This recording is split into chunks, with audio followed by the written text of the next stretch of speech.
அனைவருக்கும் வணக்கம். மற்றொரு சிறப்பு நிகழ்ச்சியின் மூலமாக உங்களை சந்திப்பதில் மகிழ்ச்சி. சமகாலத்தில் கனேடிய தமிழர்கள் மத்தியிலே அதீத கவனத்தை பெற்றிருக்கக்கூடிய தமிழர் திருவிழா மற்றும் கனேடிய தமிழர் பேரவை சார்ந்த சர்ச்சைக்குரிய விவகாரங்கள் சார்ந்து இன்றைய நிகழ்ச்சியிலே நாங்கள் பேசிக்கொள்ளவிருக்கிறோம்.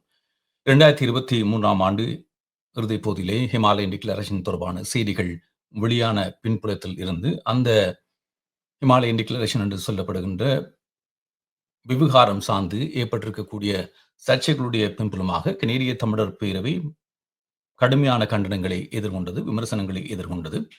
அதனுடைய பின்புலத்தில் இருந்து கனேடிய தமிழர் பேரவை முற்றாக மறுசீரமைக்கப்பட வேண்டும் என்ற கோரிக்கைகள் சமூக மட்டத்திலே முன்வைக்கப்பட்ட பின்னணியில்தான் கடந்த ஆண்டு தமிழர் திருவிழாவுக்கு எதிராக மக்கள் திரட்சி ஏற்பட்டதையும் அவர்கள் போராட்டங்களை முன்னெடுத்ததையும் நாங்கள் பார்த்திருக்கிறோம்.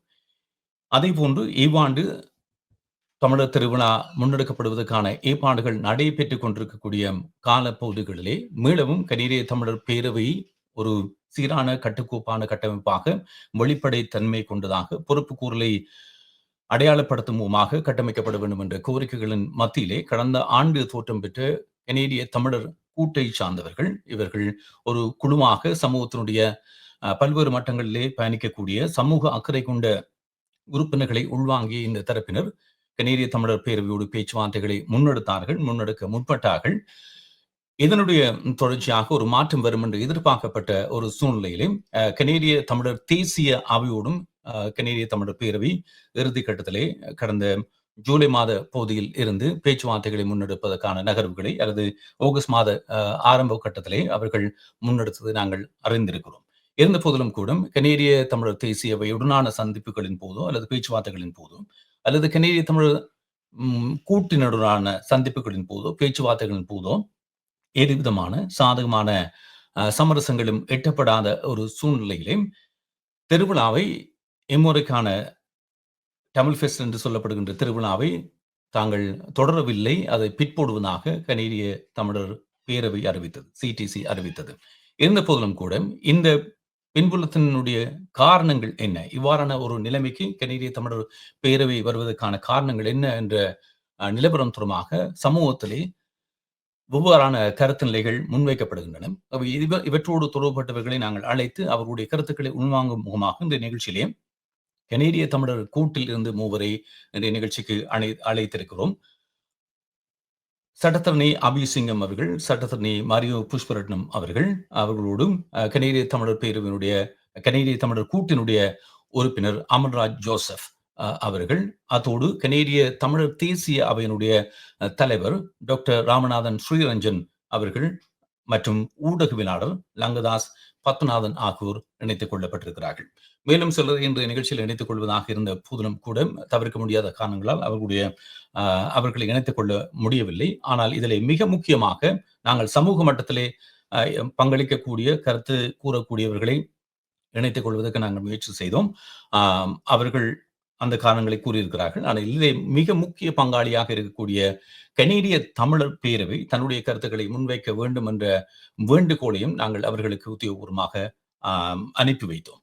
அதிலே மிக முக்கியமாக கனேடிய தமிழர் பேரவையினுடைய தலைவர் குமார் ரட்னம் அவர்கள் மற்றும் கனேடிய தமிழர் பேரவையினுடைய நிறைவேற்று பணிப்பாளர் டேண்டன் துரைராஜா ஆகியோருக்கும் இந்த நிகழ்ச்சியிலே பங்கு பெற்றுமாறு வேண்டுகோள் விடுத்து தனித்தனியான மின்னஞ்சல்களை எக்கோ தமிழ் சார்பாக நாங்கள் அனுப்பி வைத்தோம். இருந்த போதிலும் அவர்கள் இந்த நிகழ்ச்சிக்கு வருகை தரவில்லை என்பது தொடர்பான எந்த விதமான பதில்களையும் வழங்கவில்லை என்பதை இந்த வேளையிலே சமூகத்துக்கு தெரிவித்துக் கொண்டு இந்த நிகழ்ச்சியிலே கருத்தாளர்களை இணைத்துக் கொள்ள போன்றோம். வணக்கம் லங்கதாஸ் பத்மநாதன். வணக்கம் உதயன். வணக்கம் அபிசிங்கம். வணக்கம் மரியோ புஷ்பரட்னம். வணக்கம் உதயன். வணக்கம் நேயர்களே.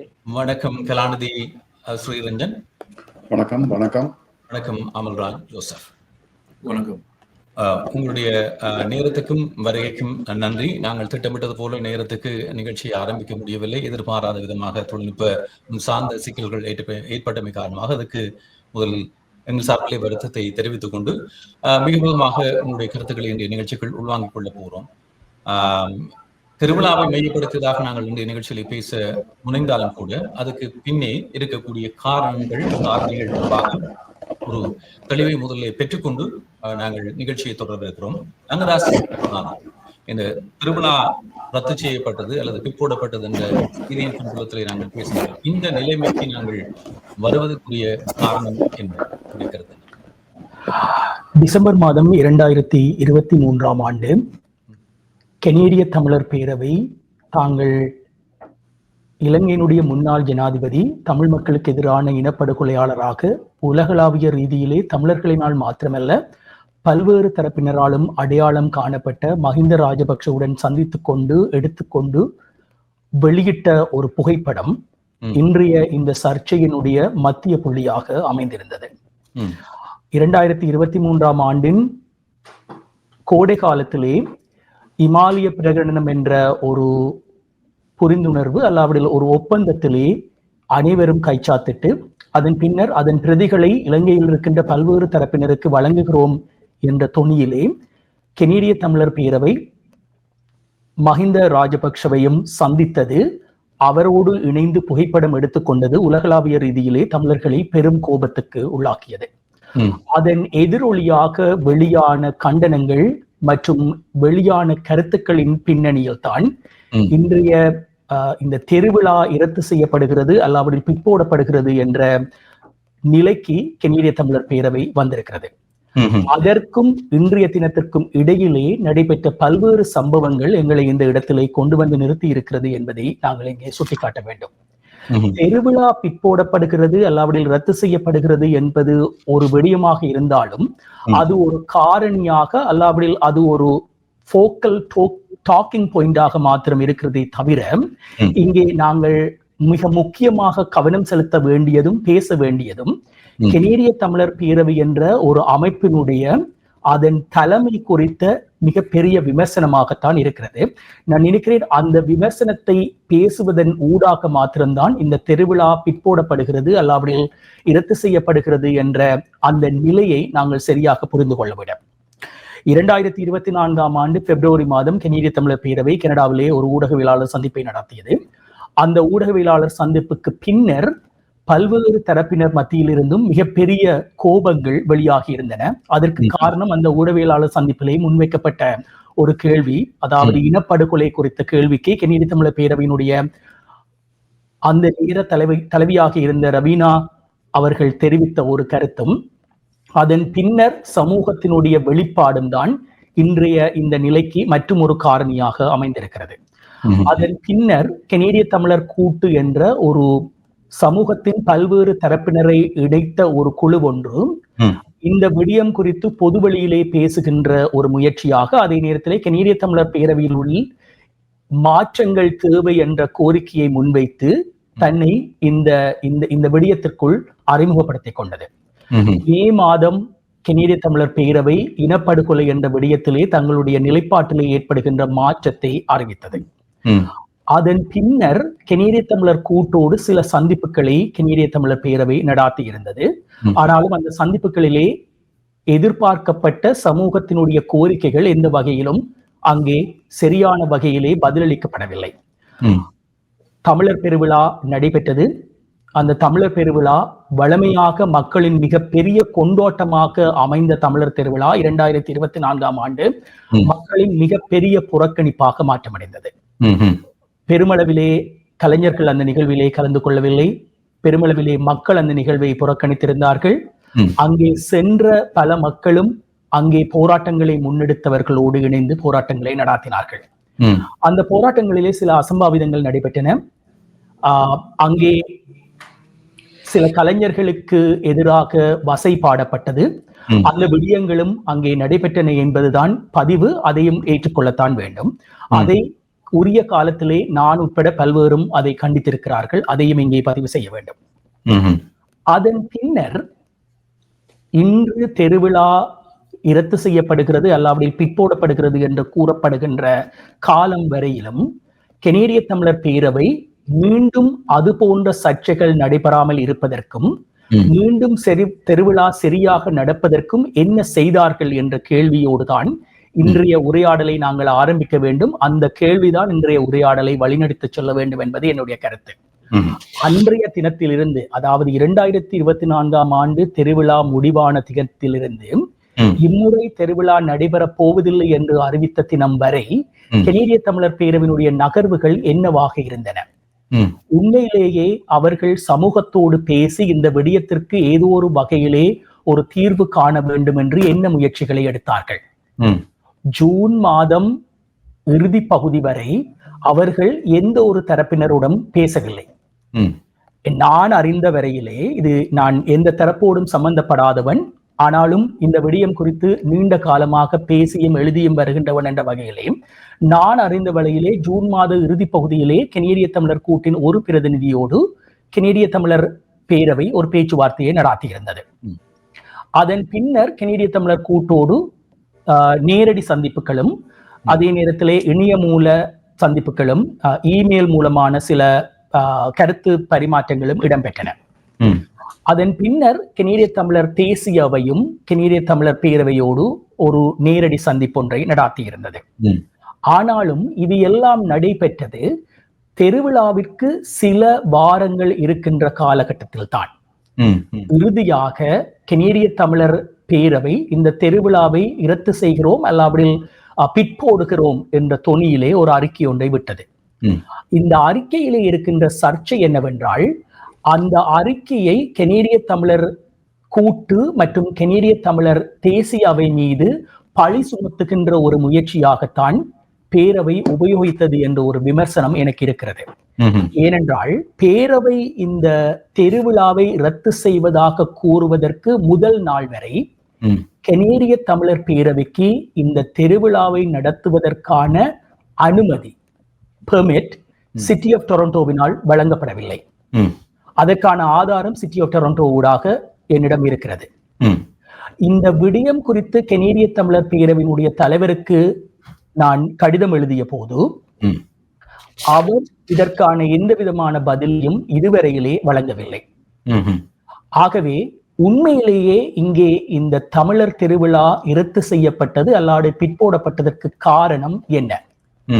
அவர்களுக்கு அந்த பெர்மிட் கிடைத்ததாம், அவர்களுக்கு ஸ்பான்சர்ஸ் கிடைத்தார்களாம், அவர்களுக்கு அங்கே சாவடிகளை அமைப்பதற்கு ஆதரவு கிடைத்ததாம். அதை மறைப்பதற்காக கனேடிய தமிழர் பேரவை இந்த விடயத்தை கூட்டின் மீதும் கனேடிய தமிழர் தேசிய அவையின் மீதும் அந்த வகையிலே ஒரு வகையிலே பெரும்பான்மையாக கனேடிய தமிழர் சமூகத்தின் மீதும் தன்னுடைய தலைமையில் இருக்கின்ற தவறுகளை மறைப்பதற்கான ஒரு மூலாபாயமாக உபயோகிக்கிறதா என்ற கேள்வி ஒன்று இருக்கிறது.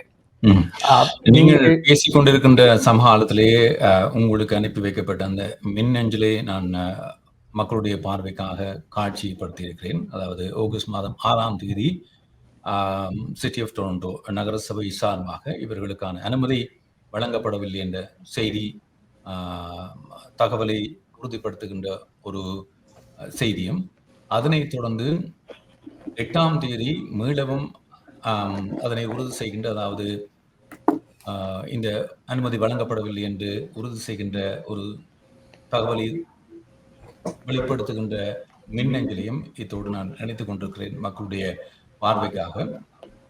உங்களை விடவும் கனேடிய தமிழர் கூட்டின் சார்பாகவும் இது தொடர்பாக விரும்பப்பட்ட போது அவர்களுக்கும் அந்த அவ்வாறான ஒரு உறுதிப்படுத்தல் வழங்கப்பட்டிருந்தது. லங்கதாஸ் உங்களுக்கு கூறியது போல அவர்கள் உறுதிப்படுத்தலை வழங்கியிருந்தார்கள். உங்களுக்கு 2வது முறையும் அவர்கள் தெரிவித்த ஒரு விடயம், இறுதியாக கனேடிய தமிழர் பேரவை கூட இந்த நிகழ்ச்சியை முன்கொண்டு செல்வதில்லை என்ற முடிவை அறிவித்திருப்பதாக தெரிவிக்கப்பட்டது. அந்த விவரத்தோடு நாங்கள் தொடர்ந்து பேசிக்கொள்ளலாம். நன்றி உதயன். ஆமாம், ஆகவே இங்கே இந்த இரத்து செய்யப்பட்டதற்கு அல்லாவிடில் பிற்போடப்பட்டதற்கான காரணம் என்ன என்பதை கனேடிய தமிழர் பேரவை உண்மையிலேயே வெளியில் வந்து சொல்ல வேண்டும். அவர்களிடம் இது பிற்போடப்படுவதற்கு முன்னர் வரை இந்த பெர்மிட் கிடைத்ததா? கிடைக்காவிட்டால் அவ்வாறு கிடைக்காமல் ஏன் இவ்வளவு முயற்சிகளையும் இவ்வளவு முன்னெடுப்புகளையும் கனேடிய தமிழர் பேரவை எடுத்தது? அந்த விடயத்தை, எங்களுக்கு பெர்மிட் கிடைக்கவில்லை என்ற விடயத்தை ஏன் தங்களுடைய ரத்து செய்யப்படுகின்ற அறிவித்தலிலே கனேடிய தமிழர் பேரவை முன்வைக்கவில்லை? ம், ம், அவ்வாறு முன்வைக்காமல் சமூகத்தின் மீது அவர்கள் முன்வைத்த அந்த பிற்போடப்பட்டது அல்லாவிடில் ரத்து செய்வதாக கூறி அவர்கள் முன்வைத்த கருத்துக்கள் சமூகத்தின் மீது வேண்டுமென்றே தவறாக பிழை கூறுவதற்கான ஒரு முயற்சி இல்லையா? இந்த விடயத்திற்கு பேரவை பதில் சொல்ல ஆரம்பித்தால் இந்த உரையாடல் அடுத்த கட்டத்தை நோக்கி நகரும். அல்லாவிடில் இந்த உரையாடல் இங்கேயே தங்கிவிடும். அவ்வாறு தங்குவது சமூகமாக எந்த வகையிலும் ஆரோக்கியமானதாக இல்லாது என்பதுதான் என்னுடைய கருத்தாக இருக்கும். இந்த உரையாடலின் போது நிச்சயமாக கனேடிய தமிழர் பேரவை சார்பிலும் அவர்களுடைய கருத்துக்களை உள்வாங்கிக் கொள்ள வேண்டும் என்பது எங்களுடைய விருப்பமாக இருந்தது. கனேடிய தமிழர் பேரவை இவ்வாறான உரையாடல் பகுதிகளிலே தங்களுடைய கருத்தை தெரிவிக்க வேண்டும் என்ற கோரிக்கையை கடந்த ஆண்டு இதே போன்ற ஒரு சூழ்நிலைகளிலே நாங்கள் பேசுகின்ற பொழுதும் 2 முறை அந்த கோரிக்கையை முன்வைத்திருந்தோம். அவர்கள் அந்த நிகழ்ச்சிகளிலே கலந்து கொள்ளவில்லை. இம்முறையும் கூட அவர்கள் இன்றைய இந்த நிகழ்ச்சியிலே கலந்து கொள்ள வேண்டும் என்ற கோரிக்கையை அந்த அமைப்பினுடைய தலைவர் குமாரண்ணம் அவர்களுக்கு அனுப்பி வைத்தோம். அதற்கும் சாதகமான பதில் இதுவரை கிடைக்கவில்லை என்பதை நாங்கள் மிகவும் உறுதி செய்து கொண்டு தொடர்ந்து பேசிக்கொள்ளவிருக்கிறோம். இதிலே இந்த பேச்சுவார்த்தை பகுதிகளில் மிக நீண்ட காலமாக கடந்த 18 மாத காலமாக தரப்பில் கனேடிய தமிழர் பேரவை சார்பில் அதனுடைய ஊடக பேச்சாளராக இருக்கக்கூடிய மரியோ புஷ்பரட்னம், சட்டத்தரணி மரியோ புஷ்பரட்னம், நீங்கள் என்னென்ன அடிப்படைகளிலே இந்த பேச்சுவார்த்தைகளை முன்னெடுத்தீர்கள் என்பது தொடர்பாக சொல்ல முடியுமா? என்னென்ன அதனுடைய சாராம்சத்தை சொல்ல முடியுமா? வணக்கம் உதயன், நன்றி. அந்த கேள்விக்கு நன்றி. ஒரு சிறிய திருத்தம், கனேடிய தமிழர் பேரவையின் பேச்சாளர் அல்ல. எல்லா தமிழ் பதங்களை பயன்படுத்த வேண்டிய பொழுது ஒரு குழப்பம் வந்தது. கனேடிய தமிழ் கூட்டினுடைய பேச்சாளராக நான் தற்போது செயலாற்றிக் கொண்டிருக்கின்றேன். கனேடிய தமிழர் பேரவையுடன் கூட நாங்கள் 2024 ஆரம்ப கால பகுதியிலிருந்தே அவர்களுடன் தொடர்புகளை ஏற்படுத்தி அந்த இமாலய பிரகடனம் அதன் பின்பு அவர்களுக்கு பல வருடங்களாக பாதை மாறி போன ஒரு அமைப்பின் ஒரு பெரும் பிழையாகத்தான் இமாலய பிரகடனத்தை நாங்கள் பார்த்தோம். எனவே அவர்கள் நடாத்திய அந்த ஊடக சந்திப்பு சென்ற வருடம் தை மாதம் என்று நான் நினைக்கிறேன், பிப்ரவரி மாதத்தில் நடத்தினார்கள். பிப்ரவரி மாதத்தில் செய்தார்கள். அதன் பிற்பாடு அந்த ஊடக சந்திப்பின் போது கூட அவர்கள் தங்களுடைய அந்த இமாலய பிரகடனத்தில் தங்களுடைய பங்களிப்பு சார்பாக அவர்கள் அதை விளக்கப்படுத்தும் ஒரு முயற்சியில் தான் இருந்தார்களே தவிர அவர்கள் அது பிழை என்று சொல்லி ஏற்றுக்கொள்ள தயாராக இருக்கவில்லை. எனவே அவர்களுடைய முதல் சந்திப்பு நான் நினைக்கிறேன் சென்ற வருடம் மார்ச் மாதம் 2024 மார்ச் மாதத்தில் அவர்களுடைய நிர்வாக குழுவில் இருந்து போர்ட் ஆஃப் டைரக்டர்ஸில் இருந்து சிலரை நாங்கள் சந்தித்து இது ஒரு பெரிய பிழை, அந்த சமூகத்துக்கு மிகவும் வருத்தத்தை ஏற்படுத்துகின்ற ஒரு நிகழ்வு மற்றும் எமது இனத்துக்கு எதிராக இனப்படுகொலையில் முன்னோடியாக நின்றவர், இனப்படுகொலை நடப்பதற்கு முன்னோடியாக நின்ற ஒருவர், அதாவது மஹிந்த ராஜபக்ச முன்னாள் ஸ்ரீலங்கா ஜனாதிபதியுடன் ஒரு புகைப்படத்தை எடுத்துக்கொண்டு அதை பெருமையாக உங்களுடைய சமூக வலைத்தளங்களில் போட்டது மிகவும் பிழை என்பதை அவர்கள் குறித்து காட்டுவதற்காக நாங்கள் அந்த சந்திப்பை கேட்டிருந்தோம். அவருடன் சந்தித்து அதை பற்றி பேசினோம். மற்றும் பல பிழைகளை பற்றி நீங்கள் ஒருவரிடம் கேட்காமல் இப்படிப்பட்ட ஒப்பந்தங்களில் கைச்சாத்திருக்கிறீர்கள், இமாலய பிரகடனம் ஒப்பந்தங்கள் மற்றும் எமது கனடாவில் பல்வேறு அரசியல் மட்டங்களில், அதாவது மாகாண பெடரல் அரசாங்கத்தில் எல்லா மட்டங்களிலும் எமது மக்கள் பல பரப்புரைகளை செய்து பல அமைப்புகள் பரப்புரைகளை செய்து அரசியல்வாதிகள் மற்றும் பாராளுமன்றத்தில் இனப்படுகொலையினால் அனுஷ்டிக்கப்படுகின்றது, ஒன்டாரியோ மாகாணத்தில் தமிழ் இனப்படுகொலை கல்வி வாரம் பிரகடனப்படுத்தப்பட்டிருக்கின்ற ஒரு சூழ்நிலையில் நீங்கள் மட்டும் எப்படி இந்த ஜெனசைட், அதாவது இனப்படுகொலை என்ற பதத்தை பாவிப்பதை தவிர்த்துக் கொண்டு 15 வருடங்களாக பயணித்து வந்திருக்கிறீர்கள் என்ற கேள்வியை தான் நாங்கள் எழுப்பினோம். அதெல்லாம் மிகவும் பிழை என்று. மற்றும் அங்கத்துவத்தை நீங்கள் வெளிப்படையாக மக்களுக்கு அங்கத்துவத்தை வழங்குவதில்லை, அடிப்படை உறுப்புரிமை அங்கத்துவம். அடிப்படை உறுப்புரிமை அவர்கள் வழங்குவதில்லை. மிகவும் தங்களுடைய கட்டுப்பாட்டுக்குள் தங்களுடைய கருத்துக்களுக்கு உடன்படுகிறவர்களை மட்டும் தங்களுக்கு கூட்டு சேர்த்துக் கொண்டு பயணித்துக் கொண்டு வந்திருக்கிறார்கள். அந்த பிழைகள் மற்றும் அவர்கள் வெளிப்படைத்தன்மை இல்லையே போன்ற பல விடயங்கள், வெளிப்படைத்தன்மையற்று இயங்குவது என்று நான் சொல்லி நாங்கள் சீர்திருத்தத்துக்கு ஒரு வழியை செய்ய வேண்டும் நீங்கள் சொல்லி நாங்கள் முதல் ஆரம்பத்திலிருந்தே கேட்க தொடங்கினோம்.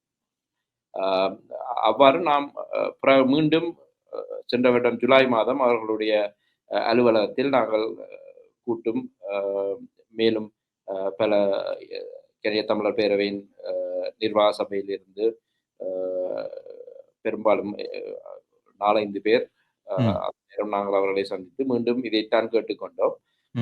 அதற்கு அந்த அந்த 2வது சந்திப்புக்கு முன்பாக நாம் சில வெற்றிகளை அடைந்திருந்தோம். அதாவது அவர்கள் வந்து அந்த வருடம் சென்ற வருடம் மே மாதம் தாங்கள் வந்து பல மனித உரிமை சார்ந்த பல எக்ஸ்பர்ட்ஸ் என்று அவர்கள் கருதுகிறவர்கள் வந்து எங்களுக்கு தொடக்கத்தில் இனப்படுகொலை என்ற பதத்தை பாவிக்க வேண்டாம், அது வந்து மக்களை அருவறுக்க செய்துவிடும், அது வந்து ஒரு மிகவும் ஒரு மிகவும் கசப்பான ஒரு சொல், அதை பாவிப்பதை தவிர்த்து கொண்டால் உங்களுக்கு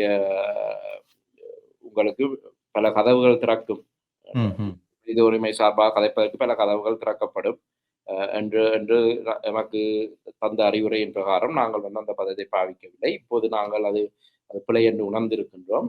அதனால் ஏற்பட்ட தவறுகளுக்கு மன்னிப்பு கோருவதாக தெரிவித்திருந்தார்கள். அவர்கள் இனிமேல் நாம் எமது பிரச்சாரங்களில் நாங்கள் பரப்புரைகளில் நாங்கள் அதை இனப்படுகொலை என்று சொல்வோம் என்று சொல்லி அவர்கள் கூறினார்கள். மற்றும் எங்களுடைய ஜூலை சந்திப்புக்கு முதலே அவர்கள் வந்து நாங்கள் வந்து உலக தமிழர் பேரவை GTF என்ற அமைப்போடு சேர்ந்துதான் நாங்கள் இந்த இமாலய பிரயாணத்துக்குள் சென்றிருந்தோம், அவர்களுடைய ஒரு பங்காளி அமைப்பாக. எனவே அந்த அமைப்பிலிருந்தும் நாம் வெளியேறிவிட்டோம் என்று ஒரு அறிக்கையை விட்டார்கள். அதன் பிரகாரம் நான் ஜூலை மாதத்தில் சந்திக்கும் பொழுது நமக்கு இன்னொரு வேண்டுகோள் இருந்தது. அதாவது ஸ்டாண்டிங் கமிட்டிஸ் அவர்களுடைய அமைப்பில் அவர்கள் இனிமேல் இந்த மாதிரி பிழைகள் நடக்காமல் இருப்பதற்கு அவர்கள் வந்து ஸ்டாண்டிங் கமிட்டிஸை உருவாக்கி, அதாவது கனடா சார் விடயங்கள், அவர்களுடைய கனடா சார் விடயங்கள், ஈழம் சார் விடயங்கள் மற்றும் அவர்களுடைய அடிப்படை உறுப்புரிமை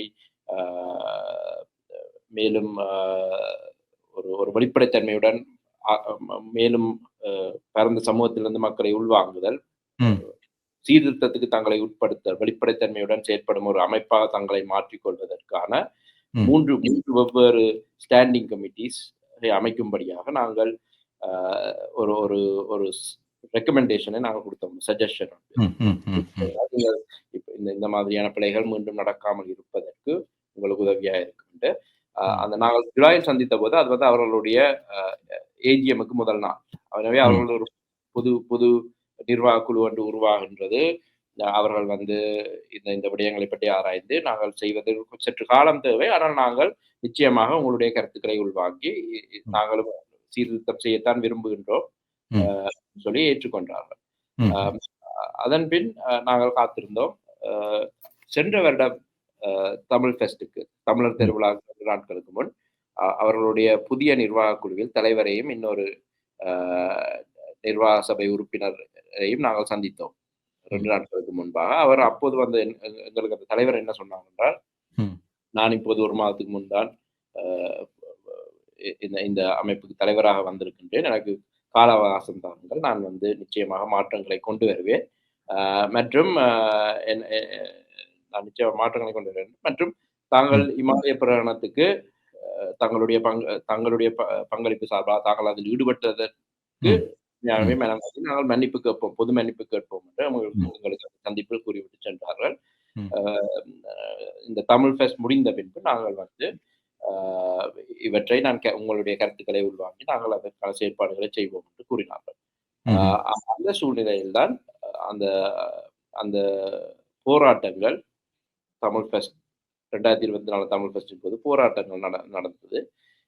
ஏனென்றால் கூட்டு வந்து அவர்களுடைய நல்லிணக்கத்துக்கு நாங்கள் வந்து மதிப்படுத்தோம். அவருடைய ஏதோ தாங்கள் மன்னிப்பு கேட்டு ஏதோ சீர்திருத்தங்களை செய்வதென்று கேட்டதுக்கு மதிப்பளித்தோம். ஆனால் அந்த சீர்திருத்தம் நடக்கும் வரை எங்களுக்கு அந்த அமைப்பில் உண்மையான சீர்திருத்தம் வரும் வரை அந்த அமைப்பில் எங்களுக்கு நம்பிக்கை வைத்திருக்க முடியவில்லை. எனவே நாங்கள் ஒரு புறக்கணிப்பை கோரினோம்.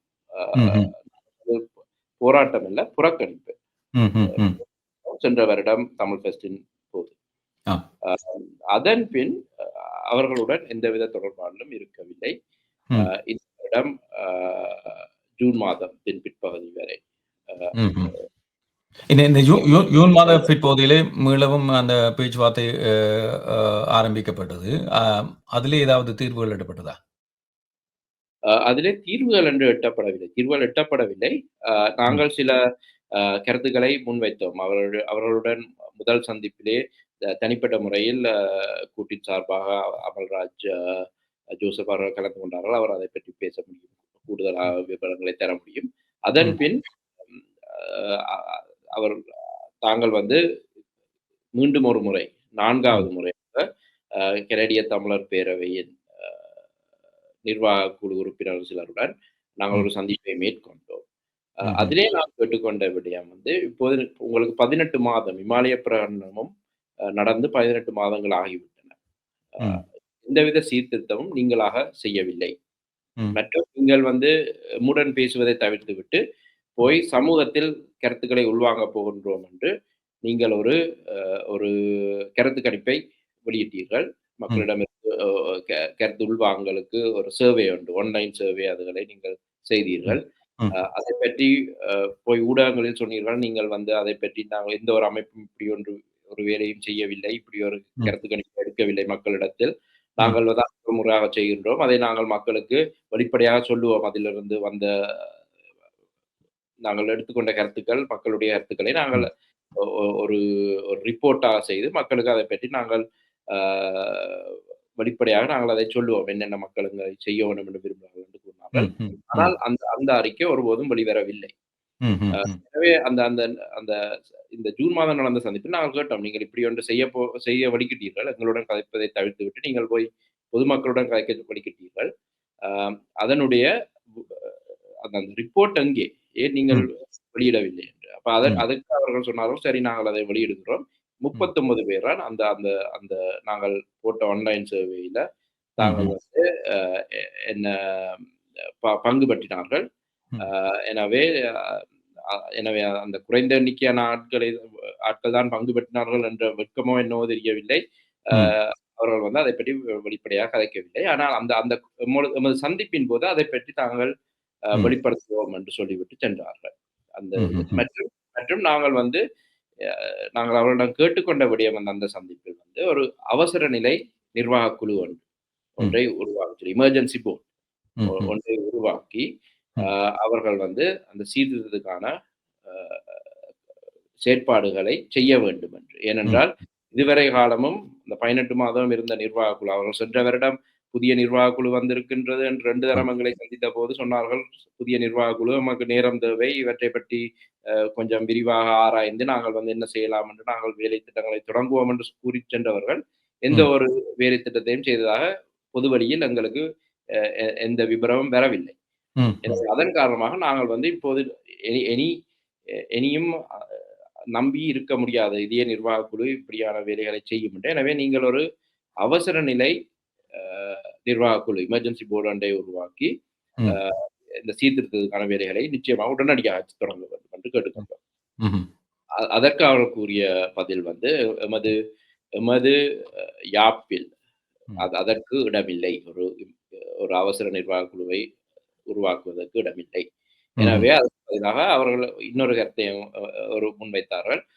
ஒரு இண்டிபெண்டன்ட் ரிஃபார்ம் கமிட்டி, அதாவது ஒரு குழு ஒன்றை, சுயாதீன சீர்திருத்த குழு ஒன்றை எளிய தமிழர் பேரவையிலிருந்து சில அங்கத்தவர்கள், கூட்டிலிருந்து சில அங்கத்தவர்கள் மற்றும் நமது பிறந்த தமிழ் சமூகத்திலிருந்து சில அங்கத்தவர்களை சேர்த்துக்கொண்டு நாங்கள் ஒரு சீர்திருத்த குழு ஒன்றை அமைத்து அவர்கள் எல்லாவற்றையும் ஆராய்ந்து நமக்கு தரும் பரிந்துரைகளை, சிபாரிசுகளை நாங்கள் நிறைவேற்றுவோம், நாங்கள் அதற்கு தயார் என்று சொன்னார்கள்.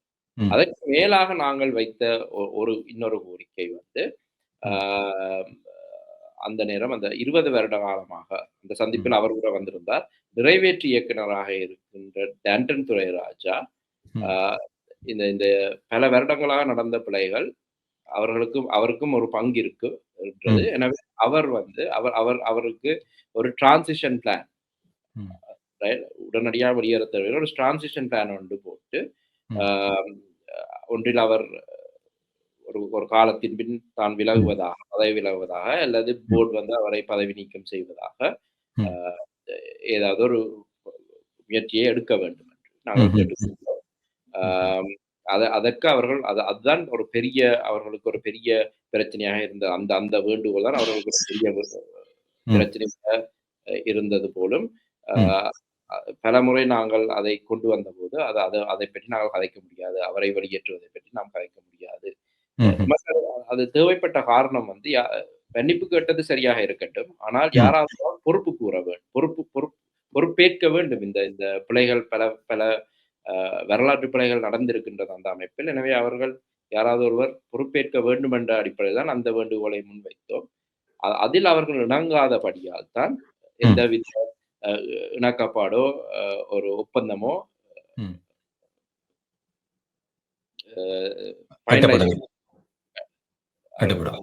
சரி, அப்படியே இருங்கள். நாங்கள் தொடர்ந்து பேசிக்கொள்ளவிருக்கிறோம். நேர்கள் ஒரு சிறப்பு நிகழ்ச்சியை பார்த்து கொண்டிருக்கிறீர்கள். இன்றைய நிகழ்ச்சியிலே கனேடிய தமிழர் பேரவை மற்றும் திருவிழா என்று சொல்லப்படுகின்ற தமிழ் ஃபெஸ்ட் சார்ந்து சமூக மட்டத்திலே ஏற்பட்டிருக்கக்கூடிய கேள்விகளுக்கு பதில் அளிக்கும் விதமாக கனேடிய தமிழர் கூட்டில் இருந்தும் மற்றும் கருத்தாளராக ஊடகவியலாளர் லங்கதாஸ் பத்மநாதன் அவர்களையும் அதோடு கனேடிய தமிழர் தேசிய அவையில் இருந்தும் ஒருவரை இணைத்துக் கொண்டு நாங்கள் பேசிக் கொண்டிருக்கிறோம். தொடர்ந்து கனேடிய தமிழர் தேசிய அவையினுடைய தலைவர் கலாநிதி ராமநாதன் ஸ்ரீரஞ்சன் அவர்களிடம் இருந்து கருத்துக்களை பெற்றுக்கொள்ளலாம். ஸ்ரீரஞ்சன் அவர்களே, உங்களுடனான சந்திப்பு தொடர்பாகவும் நாங்கள் அறிந்திருக்கிறோம். நான் நினைக்கிறேன் ஜூலை மாத இறுதிப் போதில் அல்லது ஆகஸ்ட் மாத தொடக்க காலத்தில் இந்த சந்திப்புகள் கனேடிய தமிழர் பேரவையோடு இடம்பெற்றதாக தெரிவிக்கப்படுகிறது. இந்த சந்திப்புகளின் போது உங்கள் சார்பிலே பேசப்பட்ட அல்லது முன்வைக்கப்பட்ட நிபந்தனைகள் என்ன, அதற்கான காரணங்கள் என்ன என்பது தொடர்பாக சொல்ல முடியுமா? ஆமாம், சந்திப்பில் நான் நேரடியாக பங்கு பெற்றாவிட்டாலும் கூட சந்திப்புக்கு சென்றவர்கள் என்னுடன் முற்றுமுழுதாக கருத்துக்களை பரிமாறியிருந்தார்கள். நாங்கள் ஆரம்ப காலத்திலிருந்து இந்த இமாலய பிரகடனத்துக்கு முந்தியிருந்தே அவர்கள் பல காலமாக தமிழரின் அபிலாசைக்கு எதிரான விரோதமான போக்களைத்தான் கடைபிடித்து வந்தார்கள். இவர்கள் விட்ட பிழை வந்து இமாலய பிரகடனம் மட்டுமல்ல. இது நான் ஆரம்பத்தில் அங்கே அங்கத்துவம் வகித்தவர். அவர்கள் தடம் புரண்டு செல்கிறார் என்றபடியால்தான் நான் அங்கிருந்து விலகி வெளியேறினேன். ஆமாம், நீங்கள் அந்த அமைப்பில் அங்கத்துவம் மட்டுமல்ல, நீங்கள் அந்த அமைப்புடைய தலைவராகவும் ஒரு குறிப்பிட்ட காலம் பதவி வகித்தீர்கள். ஆமாம், அப்போ சரியாக நடந்து கொண்டிருந்தார்கள். ஆனால் கடைசி காலங்களில் அவர்கள் தடம் புரண்டு செல்லும் போது என்னால் சகிக்க முடியவில்லை. நான் விலகி கொண்டேன்.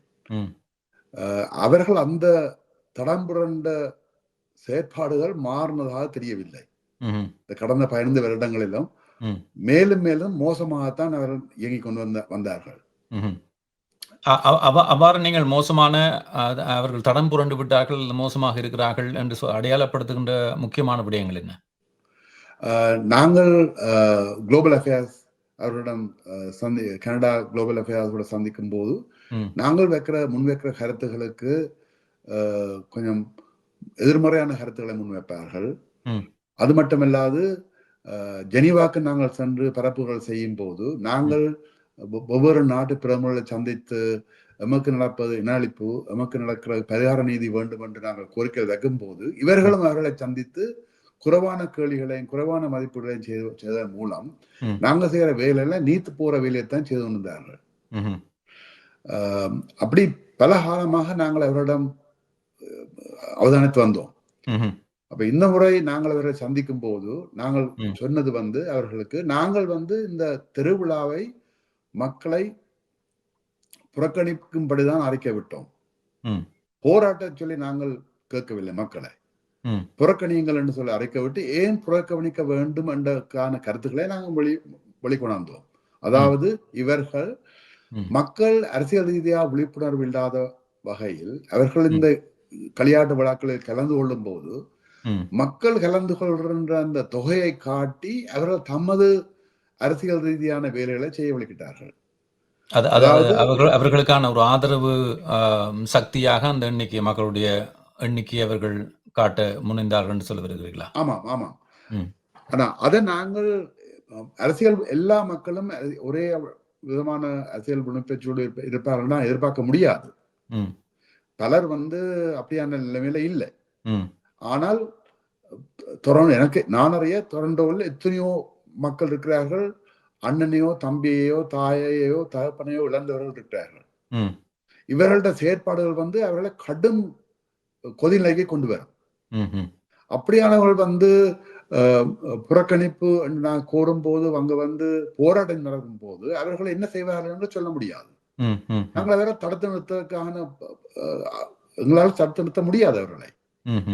ஏன்னா அவர்கள் உண்மையாகவே உணர்வு பூர்வமாக எதிர்த்தார்கள். அந்த வகையில நாங்கள் இந்த முறை எங்களை சில ஆக்கள் இவர்களோட பேச்சுவார்த்தை நடத்தி ஏதாவது ஒரு சும்மா முடிவுக்கு வர வேணும் என்று சொல்லி கேட்டிருந்த போது,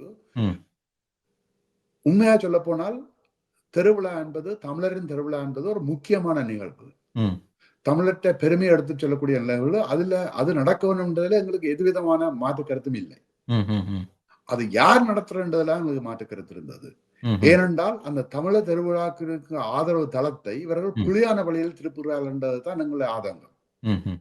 அப்படி நடக்கக்கூடாது என்பதற்காகத்தான் அவர்களை சந்தித்து நாங்கள் சில கோரிக்கைகளை முன்வைத்தோம். அந்த கோரிக்கைகளில் நாங்கள் சொன்னோம், நீங்கள் பொதுவாகவே தமிழர் மத்தியில் நாங்கள் 2015 அப்படி ஒரு பொது ஒரு தமிழர்கிட்ட பேணவா என்று சொல்லி எல்லாம் கிட்டத்தட்ட ஒரு 85 அமைப்புகளை கூட்டி ஒரு பேணவாக்களை ஒரு கோப்பாக ஒரு டாக்குமெண்டா நாங்கள் தயாரித்திருந்தோம். அந்த டாக்குமெண்ட்ல தமிழருக்கு என்ன தேவைன்றதை நாங்கள் தெளிவாக அடுத்து சொல்லியிருந்தோம். உங்களுக்கு இந்த இனஅழிப்பு, எங்களுக்கு அதுக்கு பரிகார நீதி வேண்டும், தமிழருக்கு ஒரு தாயகம் இருக்கின்றது, அப்படி பல தமிழர்கிட்ட அடிப்படை கோரிக்கைகளை நாங்கள் முன்வைத்து ஒரு அறிக்கையை தயாரித்து அந்த அறிக்கையை நாங்கள் பாராளுமன்றத்துக்கு நாங்கள் செல்லும் போதெல்லாம் அந்த அறிக்கைகளை எல்லா பிரமுகர்களுக்கும் கொடுத்து இதுதான் தமிழர்கிட்ட வேணவான்னு சொல்லி நாங்கள் பிரச்சாரம் செய்திருந்தோம். அதை தயாரிக்கும் போது நாங்கள் அவர்கள் அழைப்பு விடுத்திருந்தோம், எங்களோட சேர்ந்து அதுல கையெழுத்து மாறுது. அதுல ஒரு தரையும் அனுப்பவில்லை. ஏன்னா நாங்கள் அதுல இனஅழிப்பு நடக்கணும்னு சொல்லியிருந்தோம், இவரும் அதை ஏற்றுக்கொள்ள தயாராக இல்லை. அப்படி பல விடயங்களில் இவர்கள் தமிழற்ற வேணாவாக்களை புறந்தள்ளும் விதமாக தான் நடந்திருக்கிறார்கள். அப்ப அப்படி சொல்லுங்க. இந்த இறுதியாக இடம்பெற்ற பேச்சுவார்த்தை அவர்கள் ஆரம்பத்திலே சொன்னது கனேடிய தமிழர் கூட்டினரோடு ஆரம்பத்திலே பேச்சுவார்த்தைகளில் ஈடுபட்டார்கள் 2024 ஆண்டு கோடை காலம் வரைக்கும், தமிழ் ஃபெஸ்ட் நடைபெறுவதற்கு வரைக்கும். அதன் பிற்பட்ட காலப்பகுதிகளிலே அவர்கள் நேரடி பேச்சுவார்த்தைகளுக்கான முயற்சியில் ஈடுபடவில்லை. ஆனால் ஜூன் மாத பகுதியிலே மீண்டும் அவர்கள் சார்பில் இருந்து அணுகப்பட்டதாக தெரிவிக்கப்பட்டது. ஆனால் உங்களோடு இந்த ஆகஸ்ட் மாத ஆரம்ப கட்டத்தில் அல்லது ஜூலை மாத இறுதி பகுதியில் தான் பேச்சுவார்த்தைக்கான சந்தர்ப்பம் இருதரப்புக்கும் இடையில் ஏற்பட்டது. ஆனால் கனேடிய தமிழர் பேரவை சார்பிலே சொல்லப்பட்ட ஒரு விடயம், NCCT-யோடு நாங்கள் பேசுவதற்கு முனைப்புகளை மேற்கொண்டு வருகிறோம், ஆனால் அவர்கள் பேச வருகிறார்கள் இல்லை என்ற ஒரு குற்றச்சாட்டை அவர்கள் முன்வைத்தார்கள். அண்மையில் இடம்பெற்ற அவர்களுடைய ஊடகவியலாளர் சந்திப்பின் போதும் கூட அது அவ்வாறு தெரிவிக்கப்பட்டது. அவ்வாறு நீங்கள் அதை தவிர்த்தீர்களா? அதன் பின்னர் எவ்வாறு இந்த பேச்சுவார்த்தை சாத்தியப்பட்டது? நாங்கள் தவிர்க்கவில்லை. நாங்கள் பேச்சுவார்த்தைக்கு போவதற்கு முன்னரே பேச்சுவார்த்தையில் நாங்கள் என்ன பேச வேண்டும் என்பதை, என்ன கோரிக்கைகள் என்பதை தெளிவாக்குவதற்காக நாம் எமது மத்தியில் சிந்தனைகளை சந்தித்து ஆலோசித்து அவர்களுக்கு பேச்சுவார்த்தையை போகும்போது 3 கோரிக்கைகளை முன்வைத்தோம். அதாவது இந்த இமாலய பிரகடனத்தை இவர்கள் பின்னெடுக்கணும், அது சம்பந்தப்பட்டவர்களை வெளியேற்ற வேண்டும் முற்றாக. அதாவது சம்பந்தப்பட்டவர்கள் என்று யாரை சொல்லுகிறீர்கள்? அந்த அந்த அந்த உறுப்பினர்கள் 2 பேர் இருந்தார்கள், பழைய உறுப்பினர்கள். அந்த நேரம் பிரகடனம் கைச்சாத்திடப்பட்ட போது இருந்த உறுப்பினர்கள் 2 பேர் உறுப்பினராக இருந்தார்கள். அவர்களை அந்த பதவியிலிருந்து விலத்த வேண்டும். மற்றது நிர்வாக இயக்குநராக இருந்தவரும் அதுக்கு பொறுப்பேற்க வேண்டும். அவரையும் பதவியிலிருந்து விலத்த வேண்டும். பதவி மட்டுமில்ல, தேசியாவிலிருந்து விலத்த வேண்டும் என்று நான் கேட்டிருந்தோம். அது தவிர தமிழற்ற வேணவாக்கள் என்று நாங்கள் 85 அமுக்கள் கூட்டமைத்து உருவாக்கப்பட்ட அந்த டாக்குமெண்ட் அவரை ஏற்றுக்கொள்ள வேண்டும். அதாவது எல்லாற்ற வேணவாக்களை நீங்களே ஏற்றுக்கொண்டதான் அதுக்கு ஒரு பலன் சேர்க்கப்படும். என்ன அதையும் ஏற்றுக்கொள்ள வேண்டும் கேட்டிருந்தோம். அதாவது அவர்களாவே அந்த பேச்சுவார்த்தையின் போது சொன்னார்கள், ஒரு மாரியோ சொன்னது போல ஒரு கூட்டொன்றை உருவாக்கி இந்த கருத்துக்களை அந்த கருத்து உருவாக்கங்கள் செய்வதற்காக ஒரு கூட்டம் உருவாக்கணும் என்று அவர்கள் சொல்லியிருந்தார்கள். அதையும் நாங்கள் வலியுறுத்தி ஒரு கூட்டொன்றை அமைக்க வேண்டும். அதில் 5-9 பேர் கொண்ட அமைப்பு உருவாகலாம். 3 பேர் கூட்டிலிருந்தும் 3 பேர் இந்த கலெக்டிவில் இருந்தும் மிச்சம் 3 பேர் பொதுமக்கள். 3 பேர் கூட்டு என்பது கலெக்டிவ், 3 பேர் NCCT கனேடிய தமிழ். இல்ல, NCCT நான் கேட்கவில்லை. நாங்க பொதுமக்கள் சார்பாக 3 பேர் இருந்தா போதும் என்று தான் நான் சொல்லியிருந்தோம். சரி. மற்றது CTC-ல இருந்து 3 பேர் வரலாம் என்று நான் சொல்லியிருந்தோம். ஆனால் அவர்கள் அதற்கு பின்னர் எங்களுக்கு 1 நாள் காலவசம் 2 நாள் காலவசத்துல நாங்கள் 2 பேரை ரிசைன் பண்ணியாச்சு. அதாவது நாங்கள் வரவேற்கிறோம். 2 பேர் ராஜினாமா செய்ததை நாங்கள் வரவேற்கிறோம். யாருடைய ராஜினாமா உங்களிடம் உறுதிப்படுத்தப்பட்டது? அந்த டாக்டர் ஷான் சண்முக வடிவேல் அவரும், மற்றது தில்ஷான் நவரத்னராஜா அவர் 2 பேர் தான். அதை உங்களிடம் உறுதிப்படுத்தினார்கள். எவ்வாறு உறுதிப்படுத்தினார்கள்? அவர்கள் அந்த 2வது கடிதம் எழுதும் போது சொன்னார்கள் 2 பேரும் பதவி விலகிவிட்டார்கள் சொன்னார். ஆனால் அவர்கள் இதுவரைக்கும் அதை சமூகத்திடம் அறிவிக்கவில்லை, அவ்வாறான ஒரு பதவி விலகல் தொடர்பாக. ஆனால் எங்களுக்கு எழுதப்பட்ட கடிதத்தில் அவர்கள் அந்த பதவியிலிருந்து ராஜினாமா செய்து விட்டதாக எங்களுக்கு அறிவித்தார்கள். உங்களிடம் அதுக்கான ஆதாரம் இருக்கிறது, அப்படித்தான்? ஆமா. அப்படி அவர்கள் பதவி விலகிய பின்னரும் கூட ஏன் அந்த பேச்சுவார்த்தை முட்டுக்கட்டை அடைந்தது? நாங்கள் அதோடு சேர்த்து முக்கியமாக நிர்வாக இயக்குனர் அந்த பொறுப்பேற்று அதுவரும் விலக வேண்டும் என்று கேட்டிருந்தோம். அவர்கள் அவரை விலக்குவதற்கு தயாராக இருக்கவில்லை. அவர் அந்த பதவியிலிருந்து விலகலாம், ஆனால் கனேடிய தமிழர் அமைப்பில் இருந்து விலக CTC இருந்து விலகுவதற்காக அவர்கள் அதுக்கு ஏற்றுக்கொள்ளவில்லை கடைசி வரைக்கும். அவர் அங்கு இருக்கும் வரைக்கும் நிலைமை மாற போறதில்லை தெரியும். அவர்கள் கடைசி நேரம் வரைக்கும் அதை உறுதி செய்யவில்லை. அதனால் நாங்கள் அவர் கேட்டிருந்த எங்களுக்கு நாங்கள் இதை ஆதரிப்பதாக, அதாவது திருவிழாவை ஆதரிப்பதாக அறிக்கைவிட வேண்டும். திருவிழாவை புறக்கணிக்க மாட்டோம் என்று சொல்லி ஒரு அறிக்கைவிட வேண்டும் எங்களுக்கு கேட்டிருந்தார்கள். சரி. ஆனா நாங்க கேட்ட கேள்விகளுக்கு அவர்கள் ஒரு மறுமொழியும் சொல்லவில்லை. சும்மா சொன்னார்கள், நீங்கள் கூடுதலாக கோரிக்கைகளை அடுக்கி வைத்த. நாங்கள் ஆரம்பத்தில இருந்தே 3 கோரிக்கையை தான் திரும்ப சொல்லி வந்தோம். அதோட நின்றோம். சரி. தொடர்ந்து அபி சிங்கம் உங்களிடம் வருகின்றேன். இந்த பேச்சுவார்த்தைகளிலே நீங்கள் ஆரம்பத்திலிருந்தே கூட்டு உருவாக்கப்பட்ட காலப்பகுதியிலிருந்தே நேரடியாக அவர்களுடைய பேசியிருக்கிறீர்கள், உரையாடல்களிலே பங்கு பெற்றிருக்கிறீர்கள், கடித போக்குவரத்துகளிலே ஈடுபட்டிருக்கிறீர்கள். ஆனால் இப்பொழுது முன்வைக்கப்பட்டிருக்கக்கூடிய குற்றச்சாட்டு என்னவென்றால், ஏற்கனவே நாங்கள் அறிமுகத்திலே சொன்னது போல கனேடிய தமிழர் கூட்டு புறக்கணிப்பை கோரியது. CTC இந்த நிபந்தனைகளை ஏற்றுக்கொள்ளாவிட்டால் புறக்கணிக்க வேண்டும் என்ற கோரிக்கையை முன்வைத்தது. அதே போன்று NCCT முன்வைத்தது. இந்த ஒரு தமிழர்களுக்கான அடையாளமாக இருக்கக்கூடிய ஒரு திருவிழா பறிக்கப்பட்டு விட்டது அல்லது அதுக்கு பாதகம் ஏற்பட்டு விட்டது என்ற கோணத்தில் பிரச்சாரங்கள் முன்வைக்கப்படுகின்றன. ஆனால் இந்த சூழ்நிலை வராமல், இவ்வாறான ஒரு பாதகமான சூழ்நிலை வராமல் தவிர்ப்பதற்கான சாத்தியங்கள் இருந்தனவா? அதற்கான எவ்வளவு தூரம் அதற்கான முனைப்புகளில் நீங்கள் ஈடுபட்டீர்கள்? நாங்கள் இது ஒரு லாஸ்ட் இயர்ல இருந்து தொடங்கணும்னு நினைக்கிறேன். எங்களுக்கு 2024 தமிழ் ஃபெஸ்ட் பிரச்சனை நடந்து அந்த சுமூகமா ஒரு நிகழ்ச்சி நடக்காம போன போது எங்களுக்கு மிகுந்த கவலை இருந்தது. இந்த கனேடிய தமிழர் பேரவை இந்த மண்ணில தொடர்ந்தும் எங்கள மக்களுக்கான சேவையில்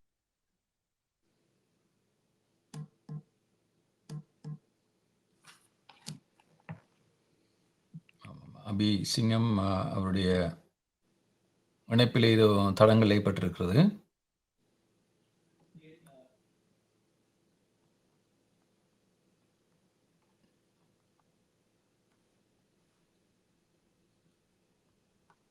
சரி, அவர் மீளவும் இணைப்புக்கு வரட்டும். அந்த இடைப்பட்ட நேரத்தில் அமல்ராஜ் ஜோசப், உங்களிடம் வருகிறேன். நீங்கள் சொல்லுங்கள், இந்த கனேடிய தமிழர் பேரவையால் முன்னெடுக்கப்படுகின்ற இந்த திருவிழா என்பது பொதுவாக தமிழர்களுக்கான அடையாளப்படுத்தப்படுகின்ற அவர்களுடைய வரலாற்றை, அவர்களுக்கான ஒரு பெருமையை பறைசாற்றுகின்ற ஒரு திருவிழா. அது இப்பொழுது நிறுத்தப்பட்டிருக்கிறது. அதுக்கு காரணம் கனேடிய தமிழர் கூட்டு, கனேடிய தமிழர் தேசிய அவை என்ற குற்றச்சாட்டு முன்வைக்கப்படுகிறது. இது சார்ந்து உங்களுடைய கருத்து என்ன? வணக்கம். இப்ப நீங்க பாத்தீங்கன்னா, இது தமிழ் மக்களுக்கான ஒரு திருவிழான்றதுல அது எல்லாருக்கும் ஒரு தெரிஞ்ச ஒரு விஷயம். அது மாதிரி தமிழ் மக்களுக்கான எத்தனையோ திருவிழா இந்த வருஷமும் நடந்திருக்குது. இப்ப நீங்க பாத்தீங்கன்னா, இந்த திருவிழா நீங்க கேட்டது திருவிழா நடக்காம போனதுக்கு காரணம் வந்து சிடிசியில இருக்கின்ற அவைக்கு வந்து போன வருஷம் இந்த ஒரு திருவிழா நடந்தது. அதுக்கான பிரச்சனைகள் நடந்தது. அதால அவை நீங்க பாத்தீங்கன்னா, அவையோட ஸ்டேட்மெண்ட்லயே விட்டவே தங்களுக்கு சேஃப்டி இஷ்யூன்றதால தங்களுடைய ஆபீஸை பூட்டி விட்டுட்டு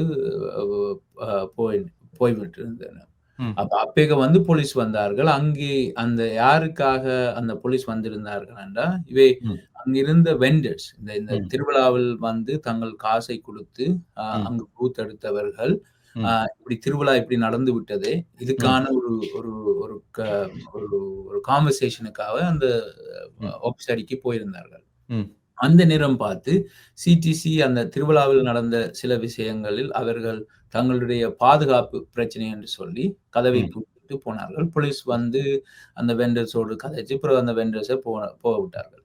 அப்ப இந்த சிடிசி என்ற அமைப்புக்கு வந்து 2004 ஆகஸ்ட்ல இருந்து இந்த வருஷம் ஜூன் வரைக்கும், இப்ப என்னோடதான் முதல் அந்த கூட்டந்து பார்க்க என்னோடதான் முதல் அவை கதைக்க தொடங்கினவை. அந்த கதையும் வந்து நான் அதுக்கு புறவாரன், அதை எப்படி தொடங்கினது பற்றி நான் சொல்லுவேன். அப்ப இந்த விழா காலமும் இப்படி நீங்க உண்மையா ஒரு அமைப்பாக இருக்கேக்க ஒரு தமிழ் ஃபெஸ்டிவல் என்றது, அவையோட தமிழ் ஃபெஸ்ட்ன்றது அவையோட one of the biggest event. அதுக்கான ஒரு ஆர்கனைசேஷனும் ஒரு கோஆர்டினேஷனும் இருக்கும். அப்ப நீங்க பாத்தீங்கன்னா, இப்படி ஒரு விஷயம் போன வருஷம் நடந்தது. அந்த விஷயம் நடந்ததுக்காக மக்களை போய் சந்தித்தவையாண்டா இல்ல. அந்த வெண்டர்ஸ் அதுல வந்து ஏமாத்தப்பட்ட வெண்டர்ஸை சந்திச்சவையாண்டா எங்களுக்கு தெரிஞ்ச அளவுக்கு அது இல்ல. சில வெண்டர்ஸோட நாங்களும் கதைச்சிருக்கிறோம், அவை கதைக்கவும் இல்லை. ஸ்பான்சர்ஸோட கதைச்சவையாண்டா அதுவும் இல்லை. சில பேர் சொல்லியிருக்கணும், தாங்கள் அவைக்கு போன் அடித்தது நேரம் வந்து டேண்டன் வந்து அவர் சொன்னதாகவும், இது உங்களுக்கு தெரிஞ்சுதானே இதுக்கு வந்த நீங்கள், இதுல கிளாஸ் இருந்தோம்.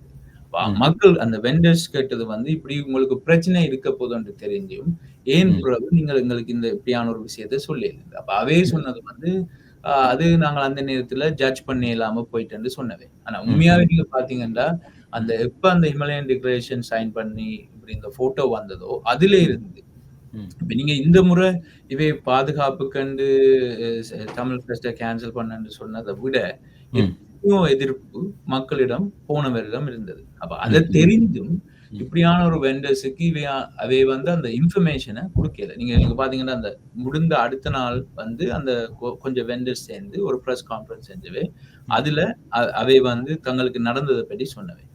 இதெல்லாம் வந்து ஒரு ஒரு ஒரு ஒரு ஆர்கனைசேஷனா உங்களுக்கு தெரியும் இது போன வருஷம் நடந்தது. இந்த வருஷமும் இது நடக்காம இருக்கிறதுக்கான எந்த ஒரு கோஆர்டினேஷனோ எந்த ஒரு ஒர்க்குமோ இவை செய்யல. கடைசி 2 மாசத்துக்குள்ள இப்ப எங்களை சந்திப்பதோ இப்ப என்சிசிடியை சந்திப்பதோ அது வந்து எந்த பாயிண்ட் ஆஃப் வியூல அது ஒரு லேக் ஆஃப் ஒரு உண்மையான ஒரு வேலையை செய்யாத ஒரு அர்த்தம் தான் அது. இதுல நீங்க தொடர்ந்து பேசுவதற்கு முன்பாக இந்த 2வது சுற்றிலே கனேடிய தமிழர் கூட்டோடு பேச வருகின்ற பொழுது உங்களைத்தான் அவர்கள் அணுகி இருந்தார்கள். அதிலே பேசப்பட்ட விடயம் என்ன? யார் உங்களை வந்து சந்தித்தார்கள்?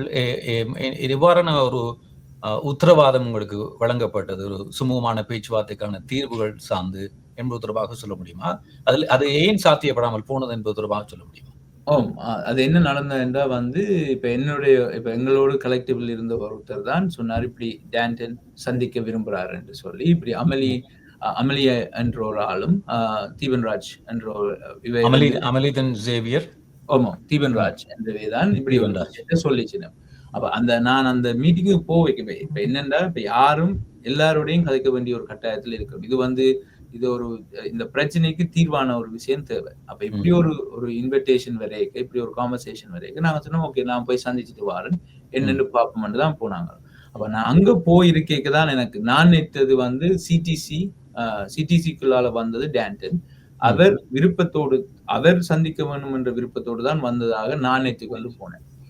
அந்த நேரத்துல தான் எனக்கு தெரிய வந்தது, இது அமெலி எக்ஸேவியர் வந்து கேட்டதால, டேண்டனும் கேட்டதால இப்ப இந்த சந்திப்பு நடக்குது. அப்ப அந்த சந்திப்புக்கு முதலே நான் வந்து அவர் டேண்டனுக்கு சொல்லிவிட்டேன், இது வந்து நான் நேற்று வந்தது, நீங்கள் சிடிசி டேண்டன் நீங்க ஒரு இடியா கலெக்டிவ்ல இருக்கிற ஒரு மெம்பரை சந்திக்கணும், இந்த பிரச்சனைக்கு தீர்வு எடுக்கணும்ன்றதுக்காகத்தான் நான் இங்க வந்தேன் என்று சொல்ல, அவரும் அதுக்கு சொன்னார், நானும் இவர் கேட்டதாலதான் வந்தேன். அதுல ஒரு சின்ன மிஸ் அண்டர்ஸ்டாண்டிங் இருந்தது, அதான் உண்மையா நடந்தது. அந்த கான்வர்சேஷன்ல கணக்கு நடந்தது, நான் கணக்கு கேள்வியில கேட்டேன். இப்ப நாங்கள் மக்களுக்கு முன்னுக்கு வச்சிருக்கின்ற கோரிக்கை இதுவல் மாதிரி நாங்கள் கேள்வியை கேட்டேன்.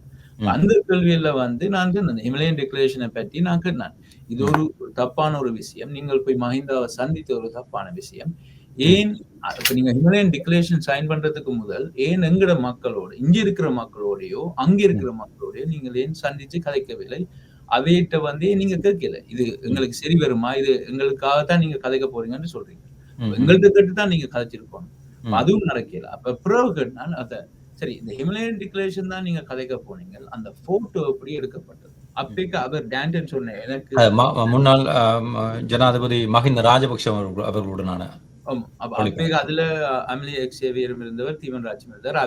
அவைகிட்ட கேட்டா மக்களுக்கு அவையும் அந்த உண்மையை சொல்லிவிடும் என்று அவை அதுல இருந்ததால, அப்ப நான் கேட்டேன் அது எப்படி நடந்தேன், எப்படி ராஜ் போய் அவரை சந்திச்சேன். அவர் டேண்டன் எனக்கு சொன்னது வந்து உண்மையாவே ஏதோ ஒரு கவர்மெண்ட் இந்த காசை கொடுத்து இந்த ஹிமலயன் டெக்ளரேஷன் முக்கியம் என்று சொன்னதாகவும், அதாலதான் தாங்கள் செஞ்சதாகும் என்று சொன்னவர். ஆனா அவர் சொன்னது வந்து தான் அந்த ஹிமலயன் டெக்ளரேஷனுக்கு தான் அங்க போயிருக்க வேண்டியது, ஆனால் தனக்கு இங்க பொங்கல் டின்னர் இருக்கிறதுன்றதால ராஜ தான் அனுப்பினது என்று அவர் நேரடியா சொன்னார். அவர் அது இன்னும் ஒரு எக்ஸ்பிளனேஷனும் கொடுத்தார். ராஜ் வந்து அங்க இலங்கைக்கு போறதாவே ஒரு ஐடியாவே இருக்கல அவருக்கு இப்ப 26 வருஷமோ 27 வருஷம் கனடால இருக்கிறார். அப்ப அங்க ஒரு தீர்வு பெறாம தான் போக மாட்டேன் சொன்ன ராஜ, தான் போக வேண்டிய இடத்துல தான் அனுப்பினது என்று அவர் ஒரு கன்ஃபார்மா அவர் சொன்னவர், அது உண்மை. ஆனால் அந்த இமாலய பிரகடனம் கையளிப்பு விவகாரத்திலே தொடர்புபட்ட ராஜ் தவர்ணசிங்கம் அவர்கள் அந்த மக்கள் எதிர்ப்பு கண்டனங்களை அடுத்து அவர் அந்த தன்னுடைய பொறுப்பிலிருந்து விலகிக் கொண்டார். கனடிய தமிழர் பேரவனுடைய ஆலோசகர் பொறுப்பிலிருந்து பதவி துறந்தார், ராஜினாமா செய்தார் என்பது குறிப்பிடத்தக்கது. ஆனால் அவரை அனுப்பி வைத்த நிறைவேற்று பணிப்பாளர் டேண்டன் துரைராஜா அதற்கு எவ்விதமான பொறுப்பு கூறலையும் வெளிப்படுத்தவில்லை. இப்ப இதான் இந்த முக்கியமான பார்க்க வேண்டிய விஷயம். இப்ப அவர் ராஜ் என்றவரை இவர் அந்த மீட்டிங்ல சொல்றாரு வந்து அவருக்கு போக விருப்பம் இல்லை, ஆனா அவர் அந்த குளோபல் தமிழ் ஃபோம்ல சிடிசிக்கான ரெப்ரசன்டேட்டிவா இருக்கிறதால தான் அனுப்பி விட்டது, தான் போக வேண்டிய தன்னைத்தான் கேட்டது, தான் போக வேண்டியதா இருந்தது, ஆனா அவரை அனுப்பி விட்டது அவர் சொல்றாரு. இவர் வந்து அந்த ராஜ் என்றவரை ரிசைன் பண்ணி இப்ப அவர் சிடிசி மெம்பரே இல்லை. வைத்த இவர் இப்பயும் இடியா தான் இருக்கிறார், அந்த டிசிஷனை மேக் பண்ண இவரும் இப்பயும் இடியா தான் இருக்கிறார். இப்ப நீங்க பாத்தீங்க அதே நேரத்துல சில போர்ட் மெம்பர்ஸ் கூட சிடிசியை விட்டு போனவை, நாங்கள் அந்த போர்ட் மெம்பர்ஸ் கிட்ட போன் அடித்து கதைக்கு ஏன் நீங்கள் இப்படி விட்டுட்டு போறீங்கன்னு தங்களுக்கு ஹிமலயன் டிக்ளரேஷன் என்றதை பற்றியே தெரியாது, மெம்பர்ஸுக்கு கூட இந்த ஹிமலயன் டிக்ளரேஷனை பற்றி தெரியாது. அப்ப இப்படியான ஒரு அமைப்பு, இப்படியான ஒரு முக்கியமான ஒரு விஷயத்தை நீங்க செய்யறீங்க. ஏன்னா இப்ப அவை சொல்ல வர்றது வந்து ஹிமலயன் டிக்ளரேஷன் ஒரு முக்கியமான விஷயம், இது தேவைப்பட்ட ஒரு விஷயம் என்று சொல்லிடும். இப்படியான ஒரு முக்கியமான விஷயத்தை நீங்க முதல் நாங்கள் இங்க இருக்கிற தமிழ் மக்கள்கிட்ட கேட்டிருக்கணும், இல்லாட்டி அங்க ஈழத்துல இருக்கிற தமிழ் மக்களை கேட்டிருக்கணும். அதை விட நீங்கள் ஒரு ஆர்கனைசேஷனுக்கான ஒரு டியூ டிலிஜென்ஸ் இருக்கு, உங்களோட மெம்பர்ஸோட காய்ச்சிருக்கணும், இல்லாட்டி அந்த போட்டுக்கு அது தெரியப்பட்டிருக்கும். ஸோ அதுல இருந்த அருவாசி போட்டுக்கு தாங்கள் இப்படி போறதே தெரியாதுன்னு சொல்லிடலாம். அதுக்கு அதை கொடுக்குற எக்ஸ்கியூஸ் வந்து இமெயில் அனுப்பப்பட்டிருக்குன்னு சொல்லிடலாம். ஆனா சில மெம்பர்ஸ் சொல்லிடலாம் இமெயில்ஸே வரையில. அப்ப இதெல்லாம் ஒரு ஒரு ஒரு ஒரு லாய்ஸா தான் இருக்கு. உண்மை என்னன்றதைத்தான் நாங்கள் கேட்கறதுக்காக வந்தேன். ஸோ இதுதான் அந்த மீட்டிங்ல நான் கணக்கு கேள்வியில கேட்டேன். நான் அதுல கூட சொன்னேன், அவர் கூட சொன்னவர் தான் 2-3 மாசத்துல போறேன், எனக்கு இது தனக்கு வந்து அவர் நீங்க சொல்வது டேண்டன் துரைராஜா சொல்லுவார், தான் சிடிசியை விட்டு 2-3 மாசத்துல விட்டு போறேன். அப்ப நான் சொன்னேன் நீங்க 2-3 மாசத்துல போக நினைக்கிற நீங்கள் ஏன் இப்படியான ஒரு பேச்சுவார்த்தைக்கு வந்து அதை நீங்க போறதுன்னு சொல்லி ஒரு டிரான்சிஷன் டைம் எடுத்துக்கொண்டு போகக்கூடாது. இது வந்து திருப்பியும் அமலி எக்ஸேவியரும் தீவன் ராஜும் அதை கன்ஃபார்ம் பண்ணணும். அவை அதுல இருந்து அவை ஒரு நல்ல எண்ணத்துக்காகத்தான் அவையும் வந்து இப்படி ஒரு டிஸ்கஷன் நடந்து நாங்கள் மீட் பண்ணணும் வந்தது. இதுதான் அதுல நடந்த ஒரு விஷயம். சரி, தொடர்ந்து பேசுவோம். அபி சிங்கம், நீங்கள் மீண்டும் இணைப்புக்கு வந்திருக்கிறீர்கள். நீங்கள் பேச ஆரம்பிக்கின்ற பொழுதே இணைப்பு துண்டிக்கப்பட்டு விட்டது. அவை மீண்டும் அந்த கேள்வியை முன்வைக்கிறேன், எல்லோருக்கும் புரிதலாக இருக்கும். இவ்வாறான ஒரு இக்கட்டான சூழ்நிலைக்கு வராமல் தவிர்க்கப்படுவதற்கான சந்தர்ப்பங்கள் இருந்தனவா? அதனை தவிர்ப்பதற்கு ஒரு சுமூகமான தீர்வை எட்டுவதற்கு உங்கள் சார்பிலே முன்னெடுக்கப்பட்ட நகர்வுகள் தூரமாக சொல்ல முடியுமா? நிச்சயமாக.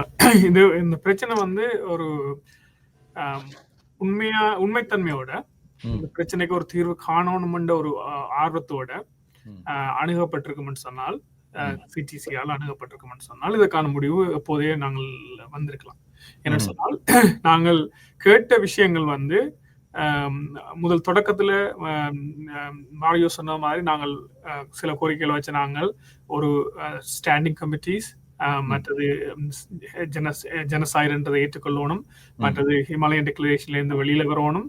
அந்த ஹிமாலயன் டிக்ளரேஷன் என்ற விஷயத்திலையும் இந்த மாதிரியான சில பிழையான முடிவுகள், அதாவது ஜெனசைட் ரெக்கக்னைஸ் பண்ணாத அல்லது அதை பற்றி கதைக்காம இருக்கிற ஒரு ஒரு மேலெழுந்து மாதிரியான ஒரு அண்டர்ஸ்டாண்டிங்கோட ஃபங்க்ஷன் பண்ற ஒரு நிலப்பாடு இந்த இதுல இருந்து அவர்கள் வந்து வெளியில வந்து வரணும் என்றதும், அப்படி அது ஏன் அந்த மாதிரியான ஒரு சூழ்நிலைக்கு சிடிசி போனதை பற்றி ஒரு ஒரு உள்ளார்ந்த இன்வெஸ்டிகேஷன் என்று சொல்லி அவை செய்து போட்டு அதுக்கான பொறுப்புள்ளவர்கள், அதை பொறுப்பேற்க வேண்டியவர்கள் வந்து ஒரு முடிவா உடனடியான அதை பற்றி ஒரு முடிவு எடுத்து தங்களை அந்த அமைப்பில இருந்து விலகிக் கொள்ளணும் அல்லது போர்ட்ல இருந்து விலகிக் கொள்ளணும் சொல்லி நாங்கள் கேட்டிருந்தாங்க.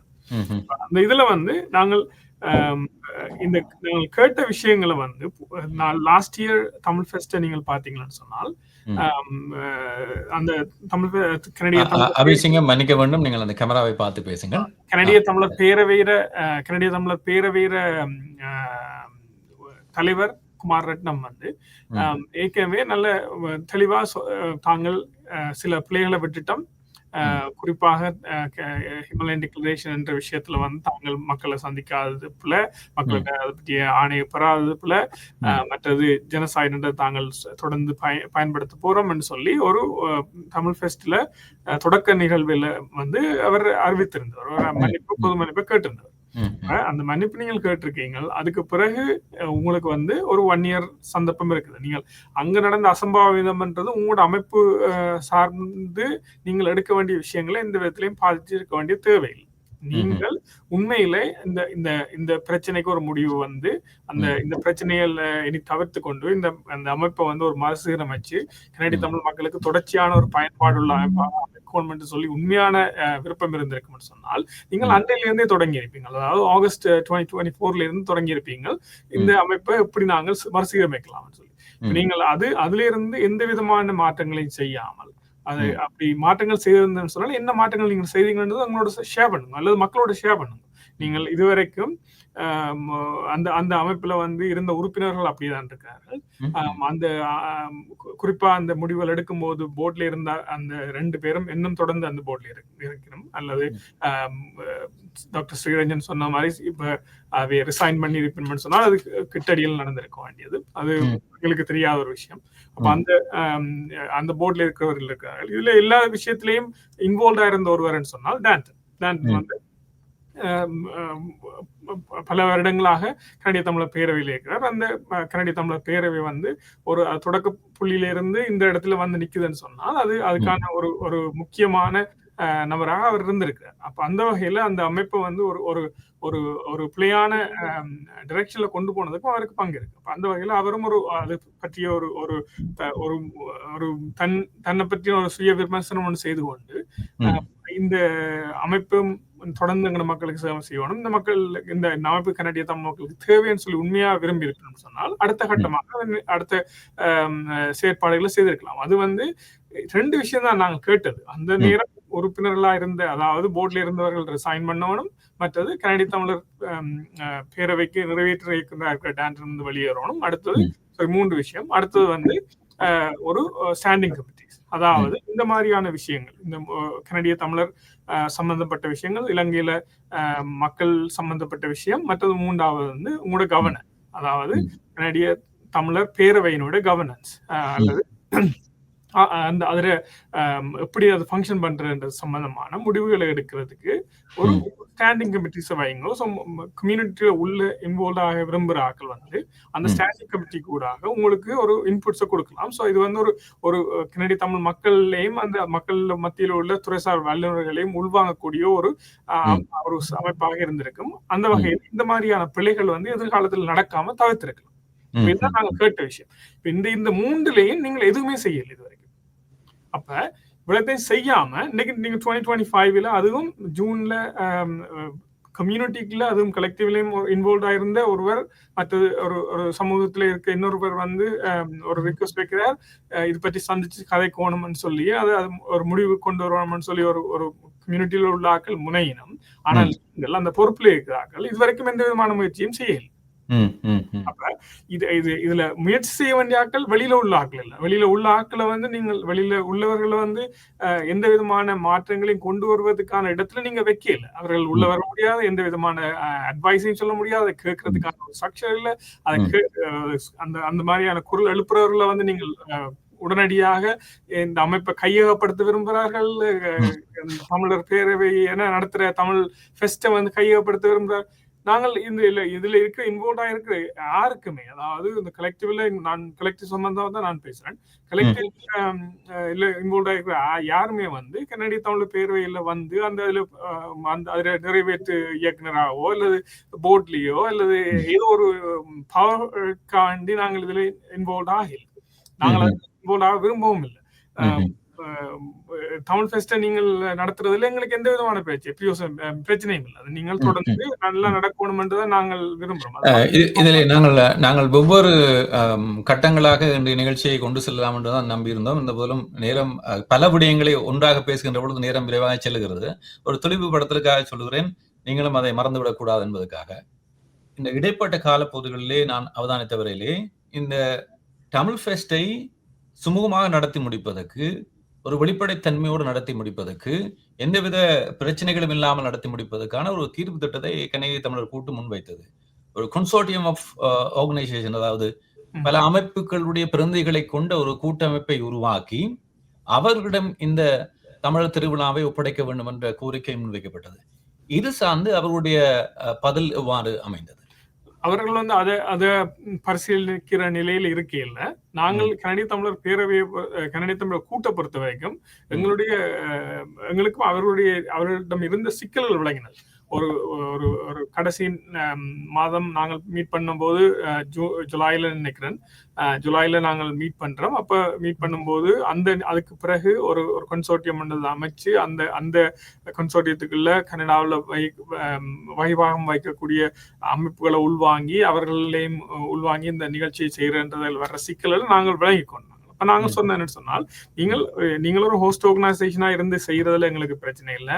மற்ற அமைப்புகளை நீங்கள் உள்வாங்கி செய்தீங்கன்னு சொன்னால் அது உங்களுக்கு தான் நல்லது. இந்த நிகழ்ச்சி வந்து ஒரு உண்மையாக மக்களை பிரதிநிதித்துவப்படுத்துற ஒரு நிகழ்ச்சியா அமையும். அந்த வகையில் அவர்களை உள்வாங்கிறது ஒரு ஸ்ட்ராட்டஜியா கூட உங்களுக்கு அமையும். அந்த வகையில் நீங்கள் அதை கன்சிடர் பண்ணுங்கன்னு சொன்னாங்களே, அது ஒரு கண்டிஷனை நாங்கள் வைக்கல. அது ஒரு சஜஷனா தான் நாங்கள் வச்சுனாங்க.